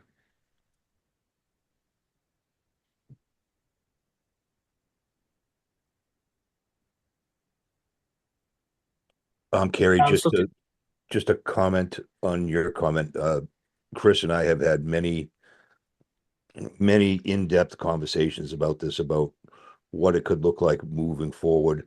When Chris first came on, Chris went from being a trainer that was here per diem, or under contract rather, through Peak Physical Therapy. And I saw an extreme value in Chris, not just as an athletic trainer, but his desire to want to be involved in the athletic program. So we came up with the thought process of the idea of, Chris being half assistant AD, half athletic trainer. And he's done a fantastic job. And he's like the assistant AD till 115, 130, somewhere in that area, then becomes the athletic trainer. And when he is the athletic trainer, he truly cannot be the assistant AD. It doesn't work. You can't.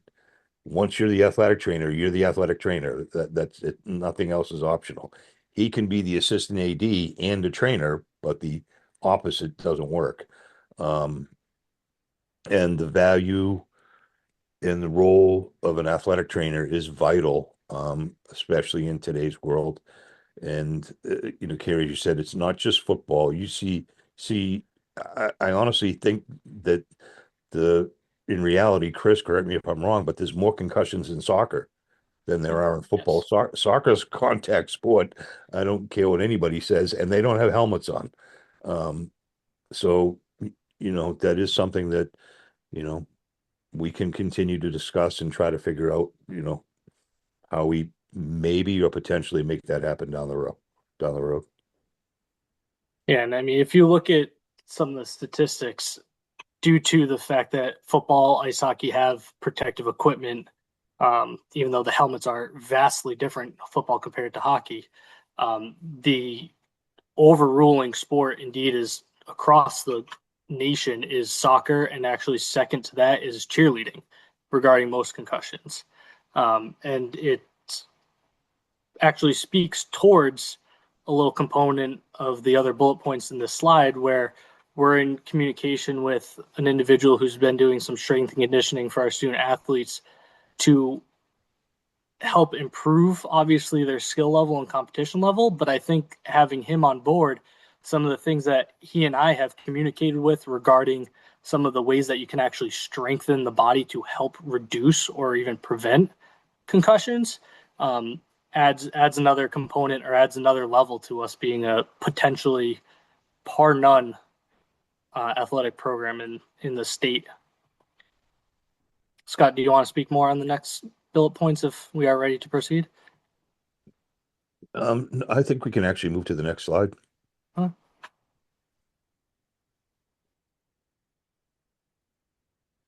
Okay, so here we're talking about marketing and media and promotion and whatnot. So by moving to Parent Square, that will help with communication between parents and students and athletes. But we also want to make sure that our coaches are using social media and marketing their programs in a standard way, and we will work on that throughout this year. Mr. Fagerland has a class now. It's a sports media class, and he's going to be working on creating more video content that can be put out on social media and shown throughout the district. And then from a booster standpoint, we have some boosters that do a tremendous amount on social media and some that don't. Just would like to see some consistency there. And then as far as how we promote um, results of events and whatnot during the school day and whatnot, we're going to work on making sure that we have a standard process in place, whether it's done by a student in morning announcements or during wind block or whatnot, but kind of standardize that as well.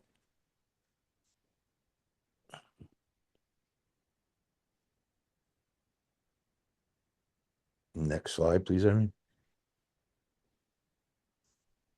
Here's my thunder, Maria, with the Athletics Council.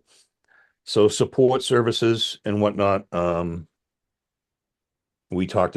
just talked about the actual internal communications regarding athletics and how we do that. An AD attendance schedule. I'm pretty much there every day, other than if I have a meeting, but that's very, very rare. But I will be much more visible out on the fields now, where again I'm not tied down to a scoreboard or whatnot during a game. Fundraising approvals, we currently have a school committee approved fundraising form in place that we make all of our people that are doing fundraisers fill out, and then it's approved by either myself or Mr. Louette. And then this may be the most important part of the presentation. The last bullet point here is the formation of an athletics council. And my proposal would be to have a 16-member committee made up of myself, one of the assistant principals, a school committee member, faculty member, 4 parents, 4 students, and 4 coaches. I don't think 16 people is too many, but I'm interested to see what the committee's feedback is about the makeup and if they would like to see a different makeup or whatnot. But really excited to get this committee formed, and this is going to be a great way for people to communicate things to the school if they're uncomfortable communicating with me or the principal or whoever. They'll have an opportunity to reach out to any member of this community committee, so that their feelings or thoughts or concerns can be brought forth in meetings. I would like to meet at least once a season. Realistically, twice a season would be great, probably prior to the beginning of a season and mid-season. I think that would be very beneficial, and it's going to allow me to hear different voices from a broad variety of people. And I think this will be an extreme benefit to how we move forward, how we can address and attack issues that are not being addressed at the time. One, because we either don't know about it, the concern hasn't been brought forward. But I just see this as being the most important tool that we have, that I have moving forward, to rely on and to make sure that we are achieving what we hope to be is a completely different culture within the program. We see this as really modeled on the school site-based councils that have been so successful, particularly the last couple of years. So they review budgets for the building. This review budget for athletics. They review, procedures that a principal might want to implement in a school. Similarly, this group would review the procedures that Scott's thinking about. It's really an opportunity for him to hear from all the different constituencies. And, like we said earlier, sometimes it's hard. We don't always have that input. This will provide that input. So a parent who may not want to speak directly with Scott, but could speak to the representative parent on this council is an opportunity to be heard. And so I just think of it as the athletic version of the school site-based council, and all the things that they do, we would parallel in this athletics council. It's a great opportunity, I think. I mean, I will say I love this idea. Just because the school council model, those things are working, and so it makes sense. I think the sort of I don't even know what the devil's in the details, right? So what I'm wondering about, what I've learned being part of school council is it's been really helpful over the evolution of those things to get clarity on the charge, right? So thinking about what's something that you escalate to school council versus what's something that's like a pet project of a group of parents who are interested in bringing that to the school. So I think, Scott, that would be something you'd want to sort of think about with your team, like what is the charge and what comes here and what doesn't come here. I think the other thing, since we're talking about equity and representation, is that selection process is going to be crucial, right? It's not the first four students that raise their hands or the first four coaches that have been here the longest. I think you'd really want to, even within those constituencies, work really hard to nominate somebody, or maybe there's a new coach and a senior coach, right? Like just thinking about the diversity of those stakeholders so that you really are not just getting a parent, student, and coach perspective, but within the group, different perspectives would also be really helpful. So that selection process, I think, is going to be critical to figure out. Okay, good points. Thank you. And Scott hasn't said it, but I know one of the things he did say to me when talking about this committee is to be as diverse as possible so we can get as many points of view as possible.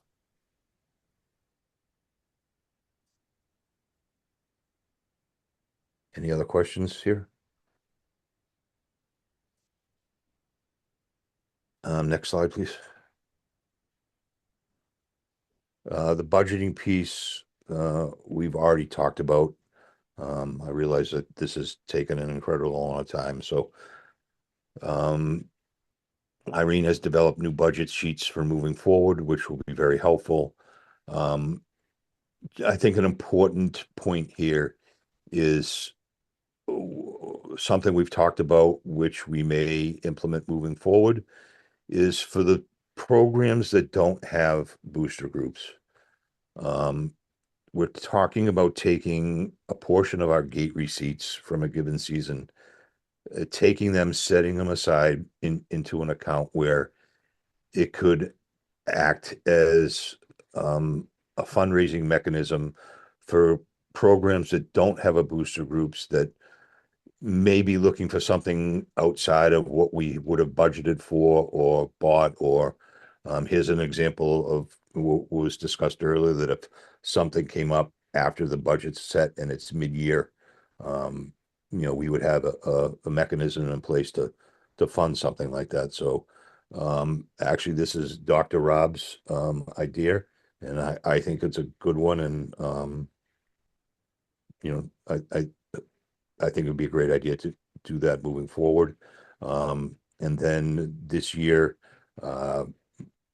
probably after the holidays, we'll present a mid-year financial report of where we stand.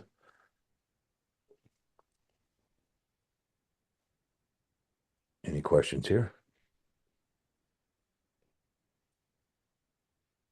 Next slide, please.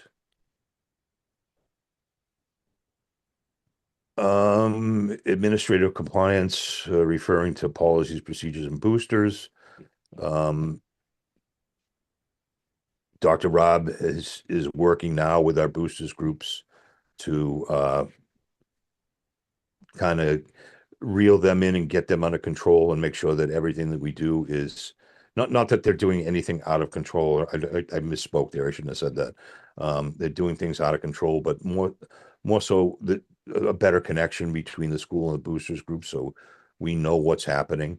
And one of the things that we've addressed and we're going to change immediately moving forward is to make sure that boosters groups are not paying volunteer coaches stipend during the season.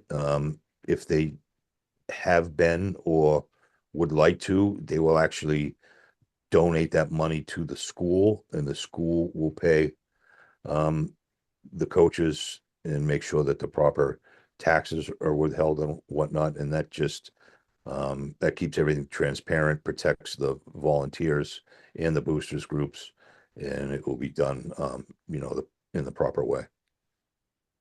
I just wanted to clear up one thing that was brought up in June when we were talking about this. We did some investigation, and the boosters are not paying any of our paid coaches. So any of our current paid coaches are being paid through the stipends that are agreed upon in the teacher's contract. This is just for volunteers. If a boosters club was paying volunteers, we can still do that, but we just need to do it through our own system. And I think the other thing we're committed to is taking a look at this all the way around. And what does it mean for equity? How many volunteers do we have? Do we need to, try and recruit more volunteers for the female sports? But more importantly, making sure it's done financially correctly. Yeah, I thank you for that, Dr. Rob. I think that's important clarification. And I guess another question, just like who sets that our stipend, we have a process for evaluating stipended paid assistant and coaching positions, but we don't really have a process if they're volunteers. So how do we know if there's equity among volunteer coach?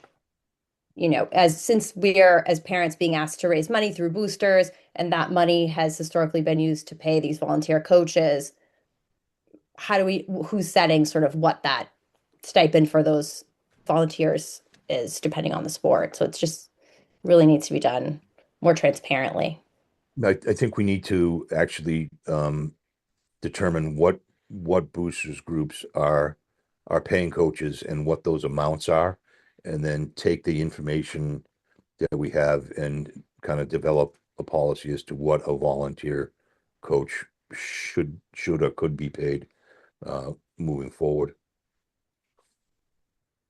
I guess that also makes me wonder, like, when you think about volunteer coaches being paid, they're no longer volunteer coaches. So what does accountability look like? To whom are they accountable? How are we sort of tracking? What does that mean if they're paid by a booster versus, I know we're going to switch that, like being paid by the district. And I also wonder, Tom, does that trigger, I know compliance isn't the only issue here, obviously, but compliance is one of the issues. So does that trigger any Title IX issues if like a few volunteers are being paid, but then a couple other volunteers aren't being paid? And does that put us on the hook for, I just think that feels very sticky to me. And I think we got to be careful with how we're doing that for sure. Agreed. It's one of the areas we really need to unpack this year. And what is that going to look like? How is it going to look? How many volunteers are currently receiving something, from the boosters? How many aren't? And a lot of that comes down to, some volunteers are at every practice and every game. Other volunteers say, hey, I love it, but I can only get there once a week. What does that mean as composed to somebody who's there all the time? So agreed, all of those components are part of it. And I think the more we can just make it clearer what our expectations are of volunteers, and then on top of that, figure out the equity with any kind of compensation or gift.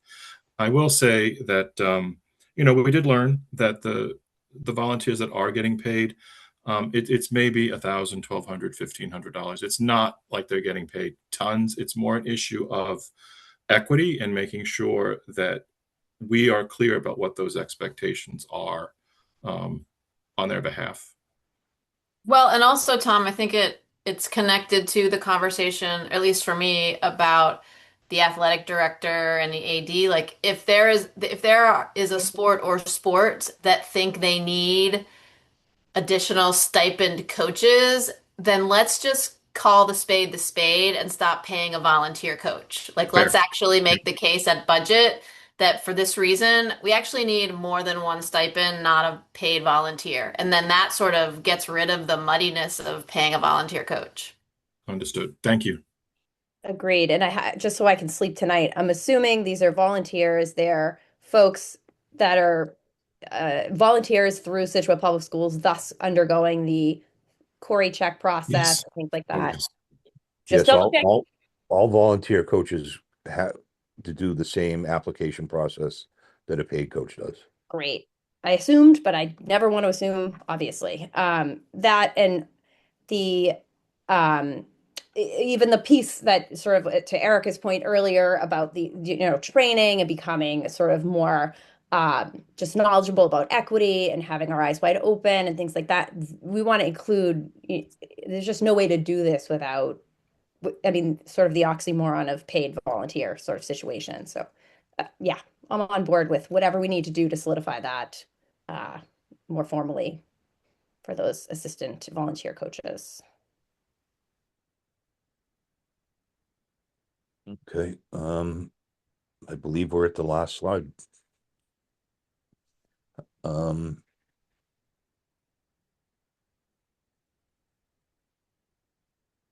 am going to read this. Just need to make sure. So just a closing statement here.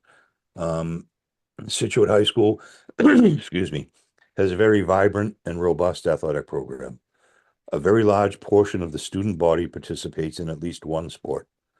The program has tremendous support from the administration, faculty, staff, school committee, student body, parents, and the community in general. The athletic facilities are second to none. Participation in the program is truly a privilege. Success of the athletic program is not determined by wins and losses. The success of our program is determined by student athletes feeling valued, feeling like they belong, and most importantly, feeling appreciated for the hard work and effort they put forth every day. This must be our goal, and we must work tirelessly to achieve this goal every day.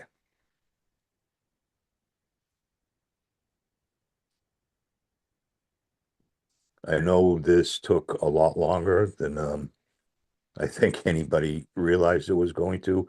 We put a lot of time and effort into, looking at all the information from the report, and I can tell you that everyone involved truly wants this program to be successful, and wants all of our student athletes to have a tremendous experience, and everyone is extremely dedicated to making that happen and in being part of the team. And if they're not, then they won't be part of the team moving forward. That just won't be acceptable. I appreciate you all taking the time to go through the presentation tonight. I look forward to spending more time at school committee meetings in the future so that there can be, a constant flow of communication. And I can have a better grasp of what everyone's thoughts are and think things that are going on. Because if I don't know about things, then it can't be addressed. But I can guarantee you that they're already starting to be different and will be different. And again, it will be a process, and it's going to take some time, but it is going to happen.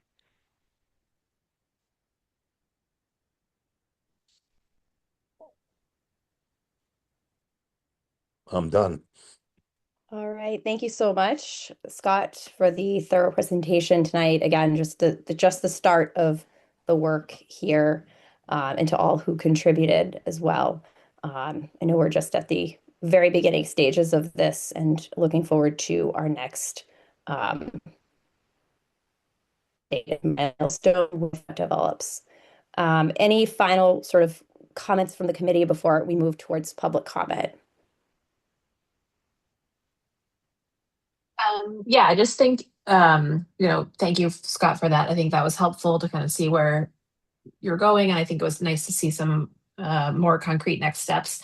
I do think as we have more of these updates and presentations, I would still push for some sort of visual that's a little bit easier to digest, just because I think there's so much in there.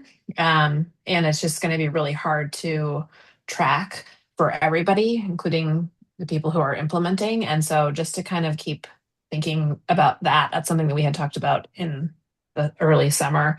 I feel like that's just going to continue to be really important because this even in and of itself. The slides were long. Like I missed the slide about the athletic council when I was looking at them earlier today. And so like it's just easy to miss little things like that unless it's like really organized in a visual that I think could be accomplished in some type of a chart or something like that. The voiceover is important too, but I just wanted to keep that at the front as Okay. well. Thank you.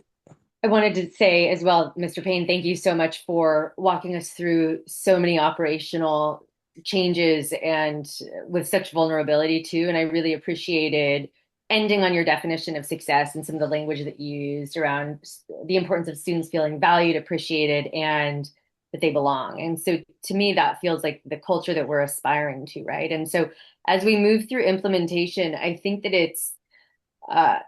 I think it's important that we also get a little vulnerable about how we got how we landed at this kind of collection of operational deficiencies, right, that created feelings of lack of equity or inclusion, so that we can understand the gap between the culture that we're aspiring to and the conditions that allowed these disparities to persist in the first place. And that will help us measure progress over time too, but also ensure that as we're going through this extensive checklist, that we don't end up back and down the road, right, back here and having a conversation about how did we get here? How did so many of these persist? And so I think that defining that gap will be important as we go, right?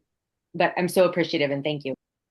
Yeah, I'm grateful too, Scott. I know you and I have met in a different meeting, so this was good. I agree with Maria and Erica in terms of sort of digestibility of the information. I would love to see potentially next steps. You know, we do so much metrics work on the superintendent evaluation, the when the principals come and talk about student success, and so and maybe Melissa, maybe this is a place where your expertise can be really helpful. So we talk about culture change, even when we talk about belonging, like what is going to move the needle? How will we know the needle on belonging moved? How will we know the needle on culture moved? And so really, starting from where Erica said, here's where we are, this is what culture looks like, and naming it like with actual words and actions, and then being able to say, this is how we operate now, right? So that we can see.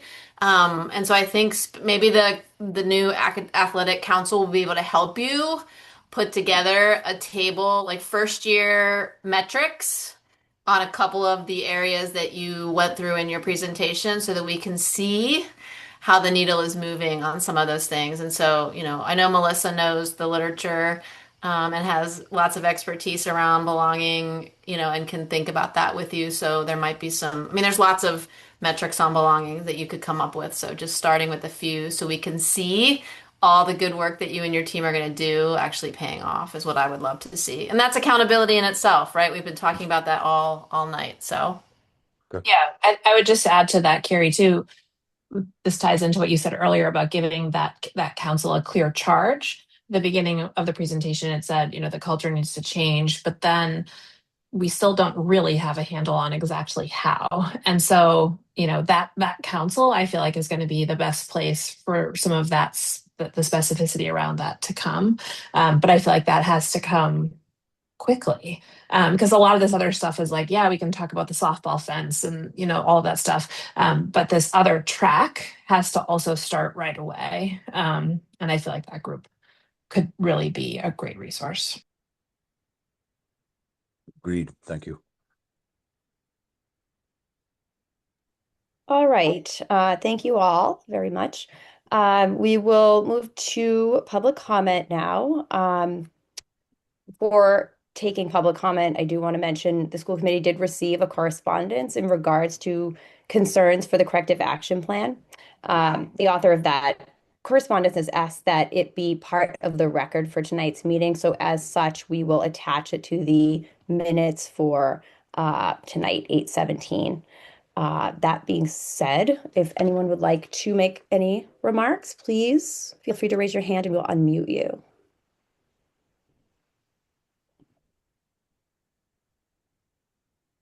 taking a quick look here. I'm not seeing any hands raised. If I'm missing someone, please let me know. Ms. Brandolini, I don't think you have any virtual hands raised. All right. Thank you, Seth, for the double check. That case, we will proceed. Ms. Houle, you're up again with our report of the Director of Business and Finance with a capital planning update. Okay, so I'm going to start just with some remarks, and then at some point I'll just share my screen to show the updated capital plan. We have 4 projects either in the works or planned. And the first one is the painting of the Wampatuck Elementary School. And that, of course, I shouldn't say of course, is in process. Went to bid in the spring, was awarded, and they might even by today be done. I'll find out for sure next week. So that got done on time as we were expecting. And I've looked at it. It looks great. Everyone's happy. And as teachers are starting to show up to get their classrooms ready, you're getting a lot of wows. And so I think the kids are going to be excited too to have, nice, fresh painted classrooms, hallways, the cafeteria, the stage. So basically the entire interior of the school, including, I might add, the office suite. So I don't know if Tracy's still out there or not. We managed to get her office done as well. So that feels pretty good. That's a very good feeling. The guys worked hard, a lot of help, a lot of shout out to the custodial staff at Wampatuck. One of the things that the painters commented on was as we were going through kind of the semifinal walkthrough to see, the punch list, what still needed to be done, they had taped a list in each room saying, oh, here's a spot that got missed, or here's something that's not quite right. And the painters were thrilled because it made it so much easier for them, to know what still needed to be done. A couple of the things had in fact already been addressed. So they enjoyed being able to scratch some of those off. And then again, to make sure they went back and finished the ones that still needed to be done. So again, it was a great project. The second project is also at Wampatuck, and that was the renovation to make ADA compliant the toilet rooms, as they call them, versus bathrooms, which I agree is definitely a more accurate description. But it sounds weird because culturally, of course, we're all used to saying bathrooms. So there were 4 of them, and they were in pairs. So toilet rooms 1 and 2 and rooms 3 and 4. That project, unfortunately, is not done. And we're going to see how long it actually takes. It was one of those things where, and I'm going to paraphrase a little bit on a common saying, every time we fixed one problem, the project said, hold my milk and cookies, and something else came up. So they found some asbestos. So we had to, have a company come in and work in the one toilet room where there had been asbestos on one of the pipes. That got done. That was great. Then they found 18 inches of solid concrete was what was the floor. Keep in mind, this building was built in the 1950s, so we assume that was the reason for it. No sooner were they working with that than it turned out there was another 24 inches of concrete underneath it. So it's taken, again, longer than originally anticipated to be able to move forward with all of the things that couldn't happen until they addressed the fact that they had these extremely thick concrete floors to work with. But the project is moving. And what will happen when school opens at the beginning of September is we are going to have some quote unquote portable bathrooms. Now, these are not the porta potties that you see at the county fair. These are in trailers, and they include sinks. And there will be 2 trailers, each one with roughly 10 facilities in what will be designated for the boys' room, a combination of urinals and stalls with sinks. And then there is also going to be a separate trailer with an ADA room, because the other 2 trailers you have to go up a couple of steps to get into. We are bringing in one trailer that is completely ADA accessible. So that's going to, so don't be surprised if you see that outside of Wampatuck, come the first day of school. So we will be open. We will have plenty of toilets available for the children. And of course, there's plenty of them still in the building. This is just replacing the ones that are currently under construction. And then the last project is one that was already approved, but isn't happening yet. And that is the renovations to the gym at the high school. We will be replacing the floor, the bleachers, and the sound system. And the only reason that hasn't started yet is because the money was just approved at the last town meeting, and we have to go out to bid. And of course, the work has to be done at a time when there are not students in the building. Kind of hard to replace the gym floor if you got gym classes going on, not to mention our winter sports and practices, etc. So that project is coming, which leads me to what I'm going to share. So let me just get to the share and go to my browser tabs. Oops. Share. Oops, wrong one. Okay. And this is the current update on the capital plan. This was the one we had done that was initially from I think 25 through 30. I've updated it to include fiscal year 28, the one we'll be budgeting for over the next year coming up through 2030. And what we are proposing at the time, and we'll see after we meet on August 25th, there will be a capital planning meeting, with the town. We are going to, at this time, believe to propose what's the word I'm looking for? I'm going to say a hold on capital projects for a year. Because going into next year, of course, we'll be finishing up with the new school. We will have the SHS, gym program going on. We know it's going to be a very, very tough, tight year for the town for a large number of reasons, literally all out of anybody's control. So that is our thought process at this time. We'll have more details for you, at the next meeting after we've had the capital planning meeting with the town. If I could make one additional comment, Irene, I think, as we think about capital projects, we've done a tremendous job over the last 4 or 5 years. And we're looking at next summer, we're looking at the consolidation of the elementary schools. We're looking at the gym floor.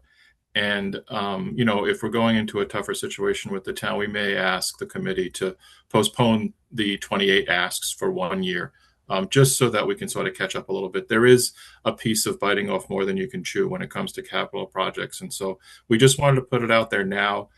Capital Planning Committee is being very proactive. They are meeting next Tuesday or on the 25th. And that is next Tuesday. And they want to, and they really want to start the conversations early. So we wanted to give the committee an opportunity to not only comment on that strategy, but also know about it, because it's much earlier than we've started these conversations in the past.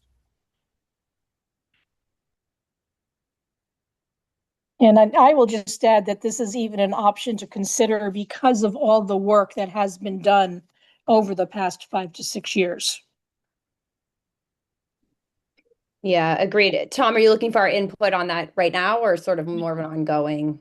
I think a little bit of both, because on the 25th, I might get put on the spot. And if they say to me, hey, do you mind postponing capital projects for a year? I'd like to confidently be able to say yes, barring any emergency, obviously, Sure. So I guess as long as this it doesn't have to be a vote, but maybe a consensus that this is the strategy.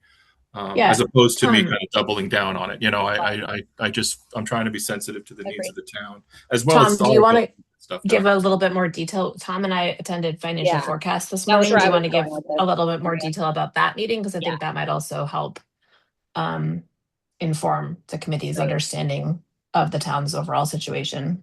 That's a good point. Absolutely. I can also do it, but I feel like this is your take it out of order. Your wheelhouse. I'm good with this one. It's true. So we met this morning, and we can accelerate. This was on the agenda later, but we can certainly talk about it now because it's all connected. I mean, it's the same pot of money at the end of the day. And we met with financial forecast. Nancy Holt brought the committee back together this morning, really to let us know that the town is really struggling financially, not because the money isn't there, but because things like health insurance, which is out of our control, has risen 10%. Now, the employees are feeling that 10% increase just as much as the town is, but that's still a significant increase for moving into FY28. We're also seeing increases in Plymouth County retirement. That's going to continue, that have been continuing, and we're going to continue to keep happening. We're seeing increases in fuel costs.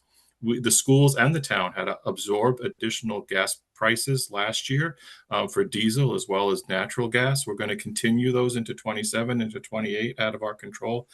And one of the other more important things that came up this morning was the price of technology. The price of Chromebooks has almost doubled in the last year, and all technology is getting more and more expensive. And so the town is feeling that crunch. The schools are feeling that crunch.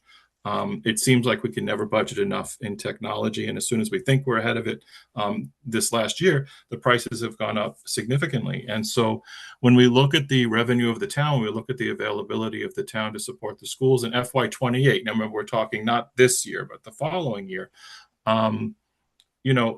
It's going to be tight, and we're going to be looking at really being very careful with what we're looking for in FY28 and being very, very judicious with the amount of money we do have and making sure that we're maximizing every dollar that we have before we ask for more. I hesitate to go into details with numbers because I don't want to get held to a number. But right now the town is predicting 1.25% increase for next year. They know that that's not enough on our side. That's certainly not enough on the town side. We're much more comfortable at the 3 or 4% increases we've enjoyed over the last couple of years. So that's the delta that we're dealing with. And we're going to be working constantly with the town over the next few months as we get into budget season. I don't think these are final numbers, but they certainly are what we're looking at now. And it's something the select board has been warning us about for the last several years. Since I started 3 years ago, every meeting I've gone before them talking about the budget, they have said very transparently, there's going to come a year when we're going to have to be careful. There's going to come a year when it's going to be tough. And FY28 looks like that's the year. And the other thing I'll comment, Maria, I promise I'll let you speak. The other thing that I was going to mention is there's no connection between FY28 being a tough year and opening the new school. Because I think there's a lot of conversation in town. Even I've heard it. 25 years ago when we opened Jenkins, they didn't budget for the new school, and that was a real issue. That's not the case. We have budgeted for the consolidated school. We have the budgets of Hatherley and we have the budgets of Cushing to be able to open the new school. If we have to do any careful budgeting, if we have to make any tough decisions, certainly the elementary schools, the entire district is going to feel that, but it has nothing to do, there's no connection between us having a tough FY28 and having to open up the new elementary school. It's just a confluence of events. I mean, I think Nothing it makes to add. I think it makes total sense to be a team player and support the town, which means delaying. I think the other thing you didn't mention, Tom, but reading the news, I try not to read the news, but I do, is, the federal government's also not reimbursing states for particular things that in the past we would have counted on. And so that's another example of it's just out of our control. And even if we do eventually get it, it could be years and years. So I think that's another place where we're seeing that. So it would, not that it matters, but there'd also be more peace in my household if we just delay. Since I live with a select board member. Fair enough. I forgot you had that advantage to your perspective, Carrie.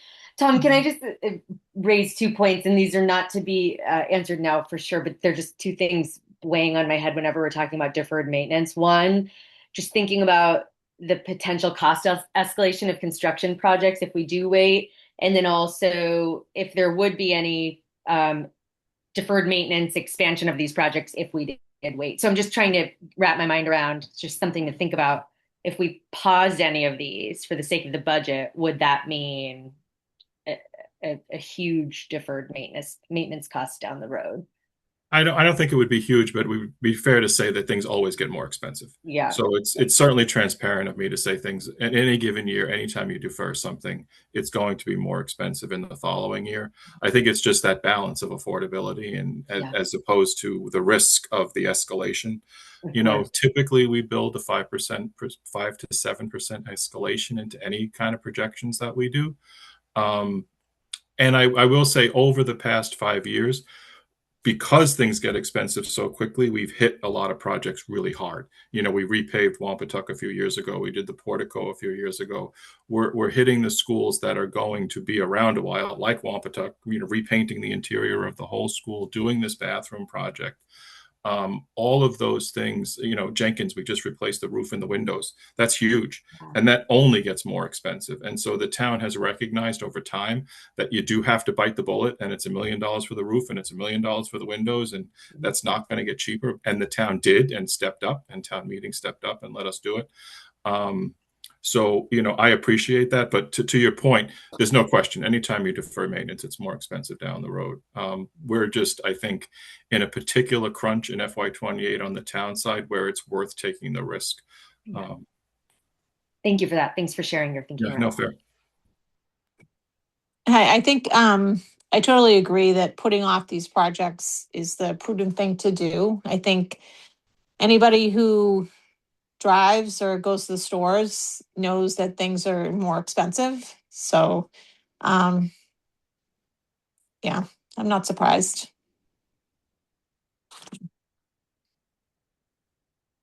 Thank you. I'm anticipating that question next Tuesday night, and I want to be able to confidently say that, you know, I have consensus among the school committee that it's okay to defer these projects if that comes up. So, thank you. And apologies if you already said this, Tom. Is there a sort of a deadline? Like, what's the timeline looking like for when we'll be able to know more definitively, to your estimate, if these will end up being deferred, or if we're going to get the green light on this? I think typically it's in November we meet with Capcom. So formally, it's October, November to plan for the April town meeting. Yeah. So. And could you end up splitting, like maybe doing one project and not both Sure. for 20? Okay, so there's all options on the table, but I'm hearing consensus among the committee to, you know, be as conservative as you need to be and withhold the project for the year if that's what, you know, to use Carrie's words, being a team player is important. I think we all agree with that. We want to support the town and do our parts as well, and value the work of the select board and your collaboration with them too, and Irene. Thank you. All right. Wonderful. No vote or anything? No, not necessary at this time. All right.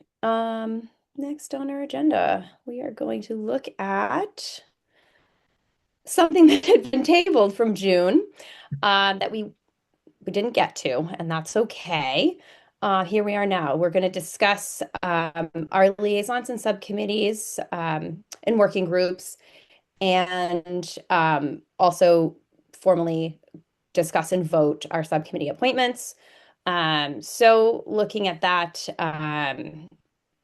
everyone had been sent the links to the work that Maria and I had done that was both attached to that our last June meeting, but also for this evening.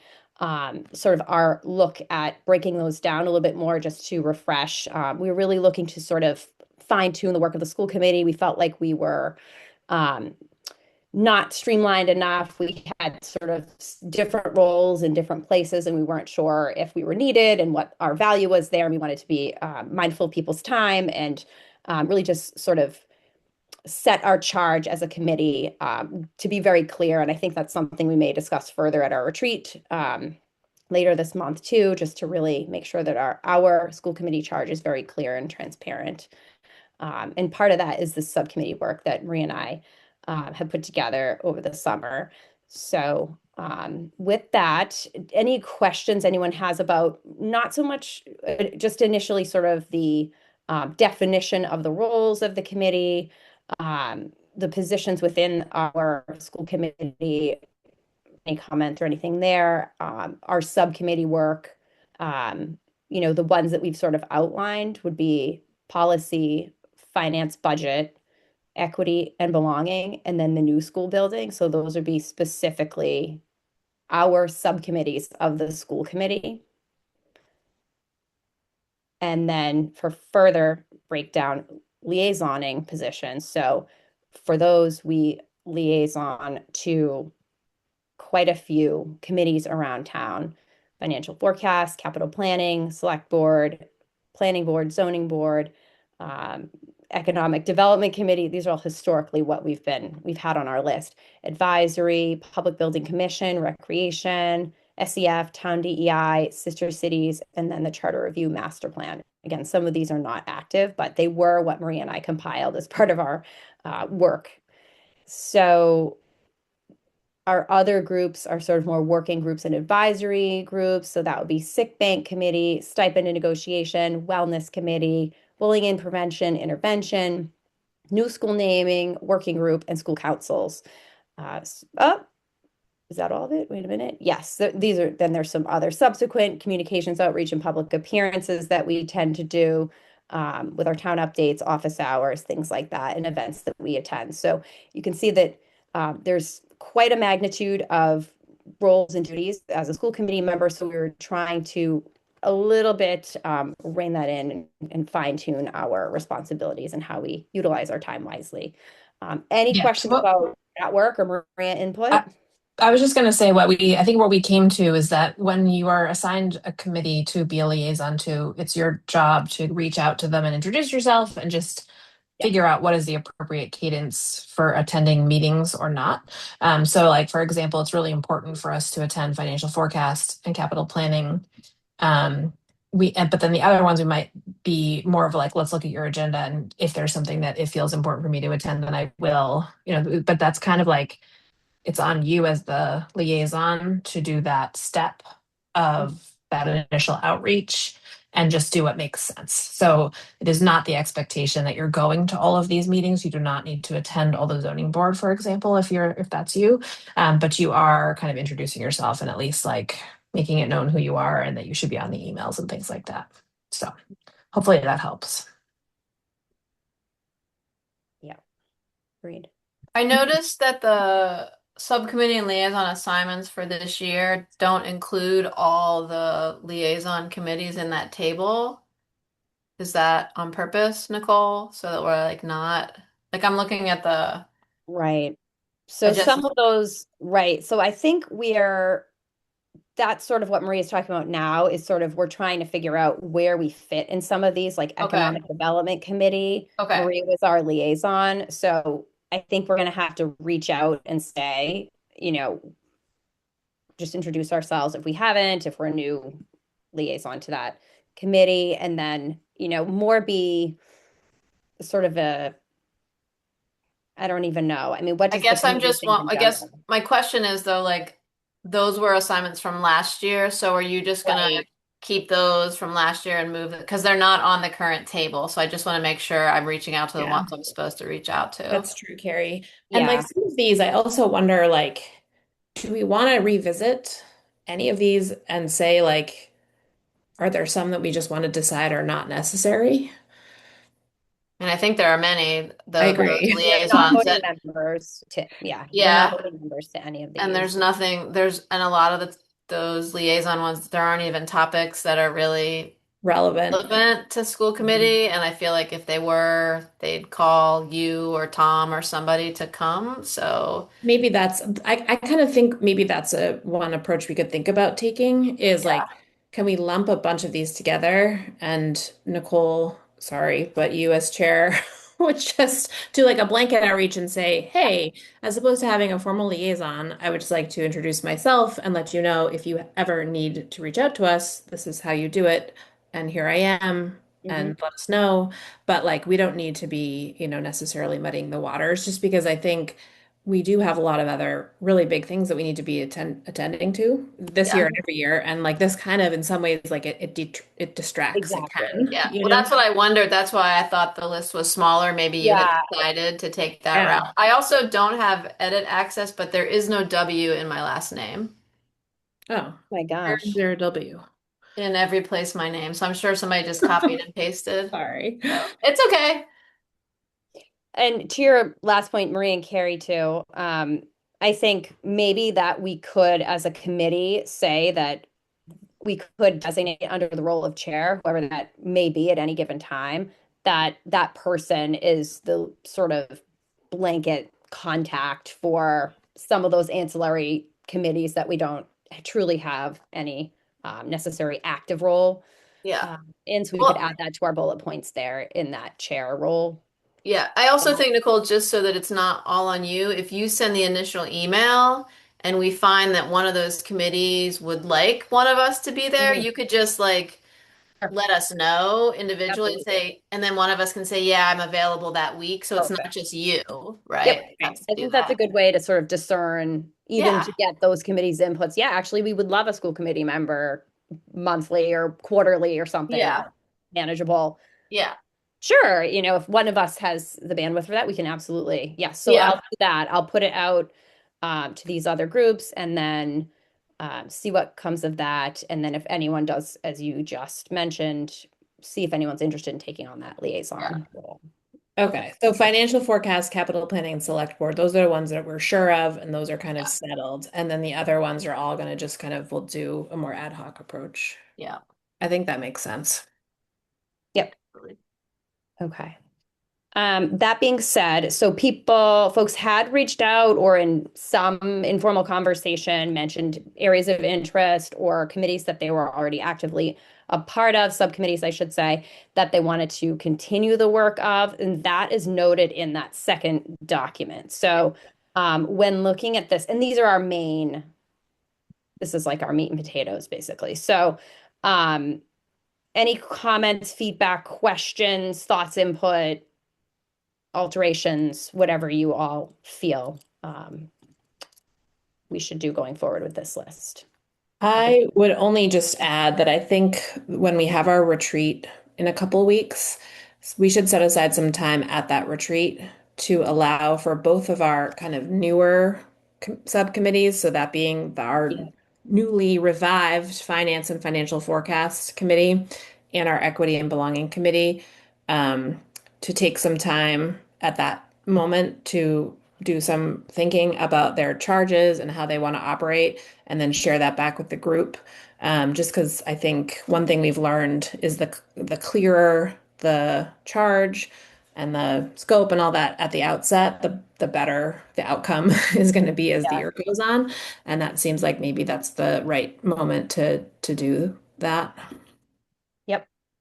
I think I would also invite us to think about that financial forecast is so important. And I just remember Peter Gates always saying how much you learn being at that meeting. And so I would just wonder, as someone who's been on the committee a while but has never served on that, Erica is also new. Janice, I don't know if you've ever been on financial forecast, but just figuring out like, is there a process we could use to make sure that like Nicole and Maria, of course you're on it, but like could you like bring us things that we could Yep. learn and hear about? And so We talked about this today. Tom and I talked about this already this morning because I said the same thing to you, Carrie. This is my second time being on it, but I am nowhere near like a Peter or a Tom in terms of my ability to understand it. And so, like, Tom met with me a couple minutes before the meeting started today because I was like, let me just make sure I'm understanding this. So I feel like I'm also still learning. But what Tom and I talked about today was the kind of financial forecast model that the town uses. When you first look at it, it feels really complicated. But the more times you see it, the more times you're kind of like, okay, I understand this now. And I think it's actually really, really important, similar to how we're all going through the policy manual methodically and understanding it. I feel like that's another artifact that like it would really behoove our entire committee to really feel comfortable with. And that it's like a fairly manageable amount of information once you understand the basics. And so we also talked about at our retreat having some education on that document, and that document being something that we can come back to because that's kind of like the foundational piece of the financial forecast committee. And understanding that is really important to understanding kind of the what underlies the school committee budget. So yes, 100% right there with you. I definitely don't want to be the only person who's looking at that. So Nicole and I are going to definitely want everyone to Right. be. But I think And I think to Carrie's point, we need to almost consider some cycling of roles so that we have like maybe a seasoned. This was part of why I think Marie and I are intentionally, or we've had in the past just singular members as representatives. And for some of these, we really only need one of us to be the rep. But again, when we're sort of liaising to so many different roles here, for a perfect example is today. Like I was unable to make financial forecasts. Maria was. Obviously, Tom and team are working in their lanes. But as for us, for our accountability to the community, like as school committee members, elected officials here, I just think it works better for us to have almost like a teammate at the helm with us. If one of us is busy or has another obligation, it's seamlessly, passed on to our colleague. And if both can go, great. We don't want to overload or have too much representation, but also a fair amount just for our own scheduling makes sense, and for some of that accountability too. We've seen in the past. I think it's really important for us to have more than one school committee member present at some of these really, really important meetings. But also, I think maybe what you're also saying, Carrie, is the idea that over years, Right. the committees eventually evolve. I think right now we're sort of like in a weird way locked in on a couple of things just for the sake of what things are. Like the school building committee kind of just needs to stay what it is. Like we're not going to rock that boat at this juncture. I know you and I, Carrie, have been on sick bank for a couple of years. But our teachers union leaders are new this year, so we wanted to keep us at least consistent while they were new. So like there was just, I feel like, some weird factors about this particular year that made it what it is. But I agree with you that in the future, so like maybe even starting next year, that's something we can start to pay more attention to. Like who's our more veteran member on this committee and who's our more junior member on this committee, and then we are getting better access across the committee to different subcommittees and roles and whatnot. Exactly. Sort of cycle through and pair Yeah, appropriately. I feel like we're just jammed in a couple places this year, but Yeah, next year hopefully it'll be better. right. And our new school, That'll sunset, will right? say, yeah, exactly. We'll Yeah. set that one. And of course, we want to, we're making a solid attempt to always have school council representation at schools to which we do not have our own children attending, which we did achieve that this year somehow with all of these children in Scituate Public Schools and all of these buildings. We did manage that somehow. So, but there wasn't a ton of wiggle room, that being said, with who sort of landed where. So that one's pretty solid. And I think another, just something to call out here too, when we're looking at sort of that equity and belonging work and pairing that with athletics and intentionally keeping two committee members the same in those two roles. So it seems like a natural almost offshoot that Erica and Carrie, you'll be probably a part of that council. I know that said a school committee member on Scott's slide, but yeah, we would ask that we have two seats on that, I think. That's all right. And similarly with finance and financial forecasts, they sort of pair together, so it keeps it streamlined a little bit for us too. Otherwise, it's business as usual with policy, sick bank, I guess. Any other questions? Again, I love the idea of talking more at our retreat about some of the charges of these and going a little deeper, but otherwise, that's all we have for this. We do need to vote these tonight, just so that folks can get working, especially we have capital planning next week.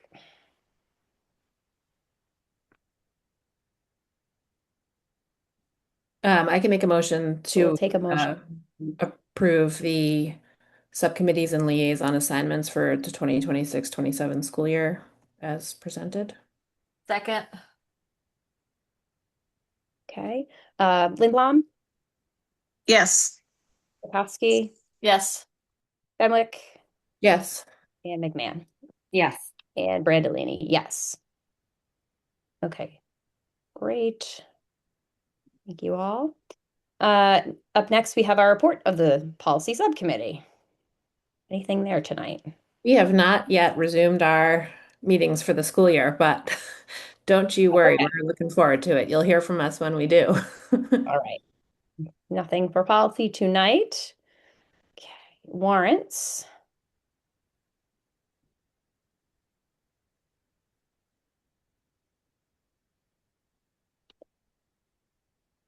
Is Irene still okay? Do we have any, Irene? I think we. Not tonight. I Sorry didn't think about there was that. anything. So there was a warrant. I left it with Cindy, not thinking, oh, yes, I could have read it out loud. Sorry about that. So she is looking for a signature. So if somebody wants to stop by tomorrow, she'll be very happy. And I'll make sure that I read it in, to the next meeting. Okay. Okay.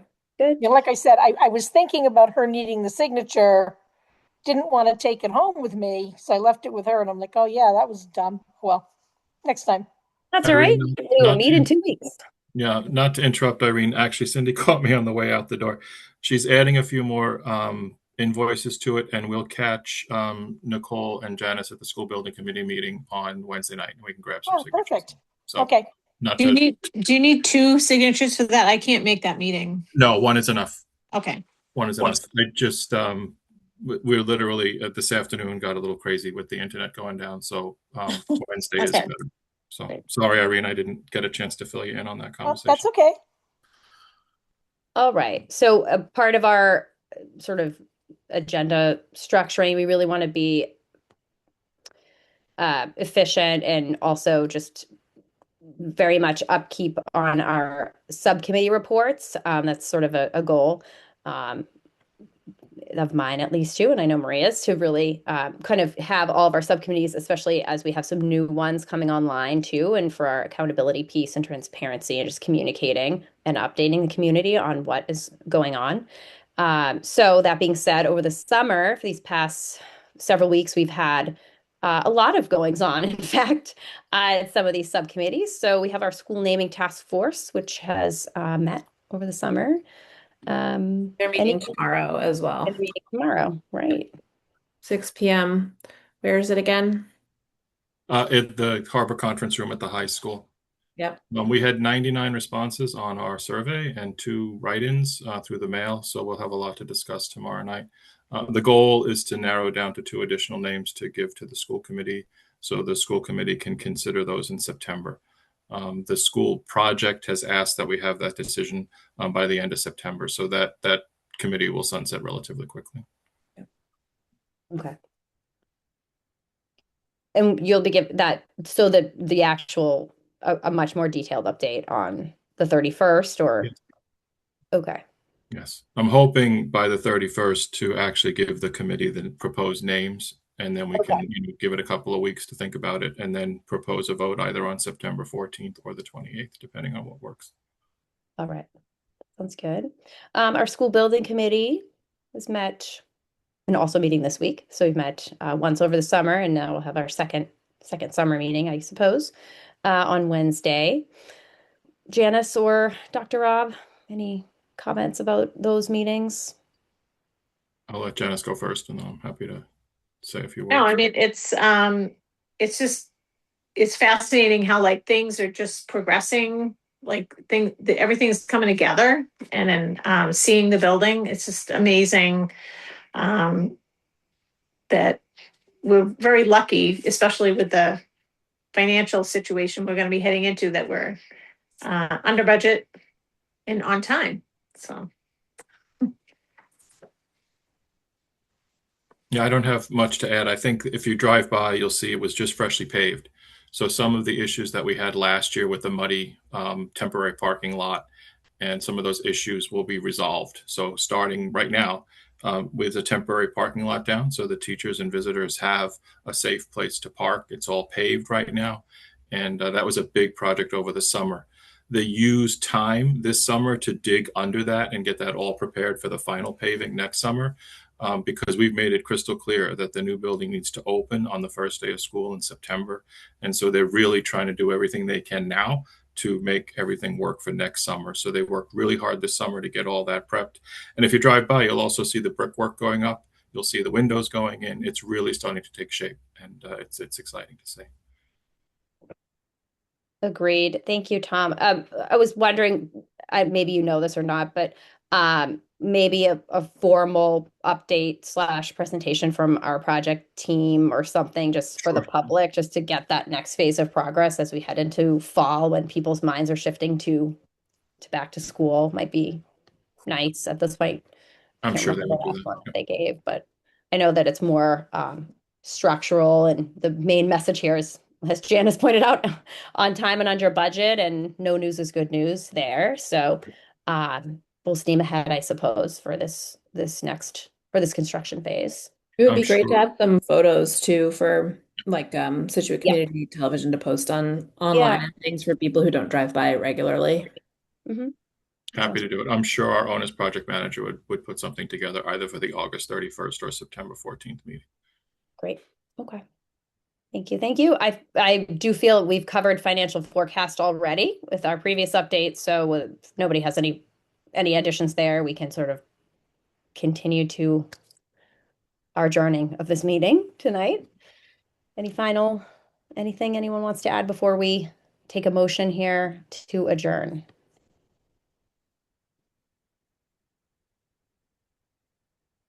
No. All right. Take a motion then. I'll make a motion to adjourn at 8:53 p.m. Second. Everyone seconds it? Okay. Yeah. Great. Okay. Oh, Burkowski, Yes. Fenwick, Yes. McMahon, Yes. Limblom, Yes. Brandolini, yes. Meeting is adjourned. We'll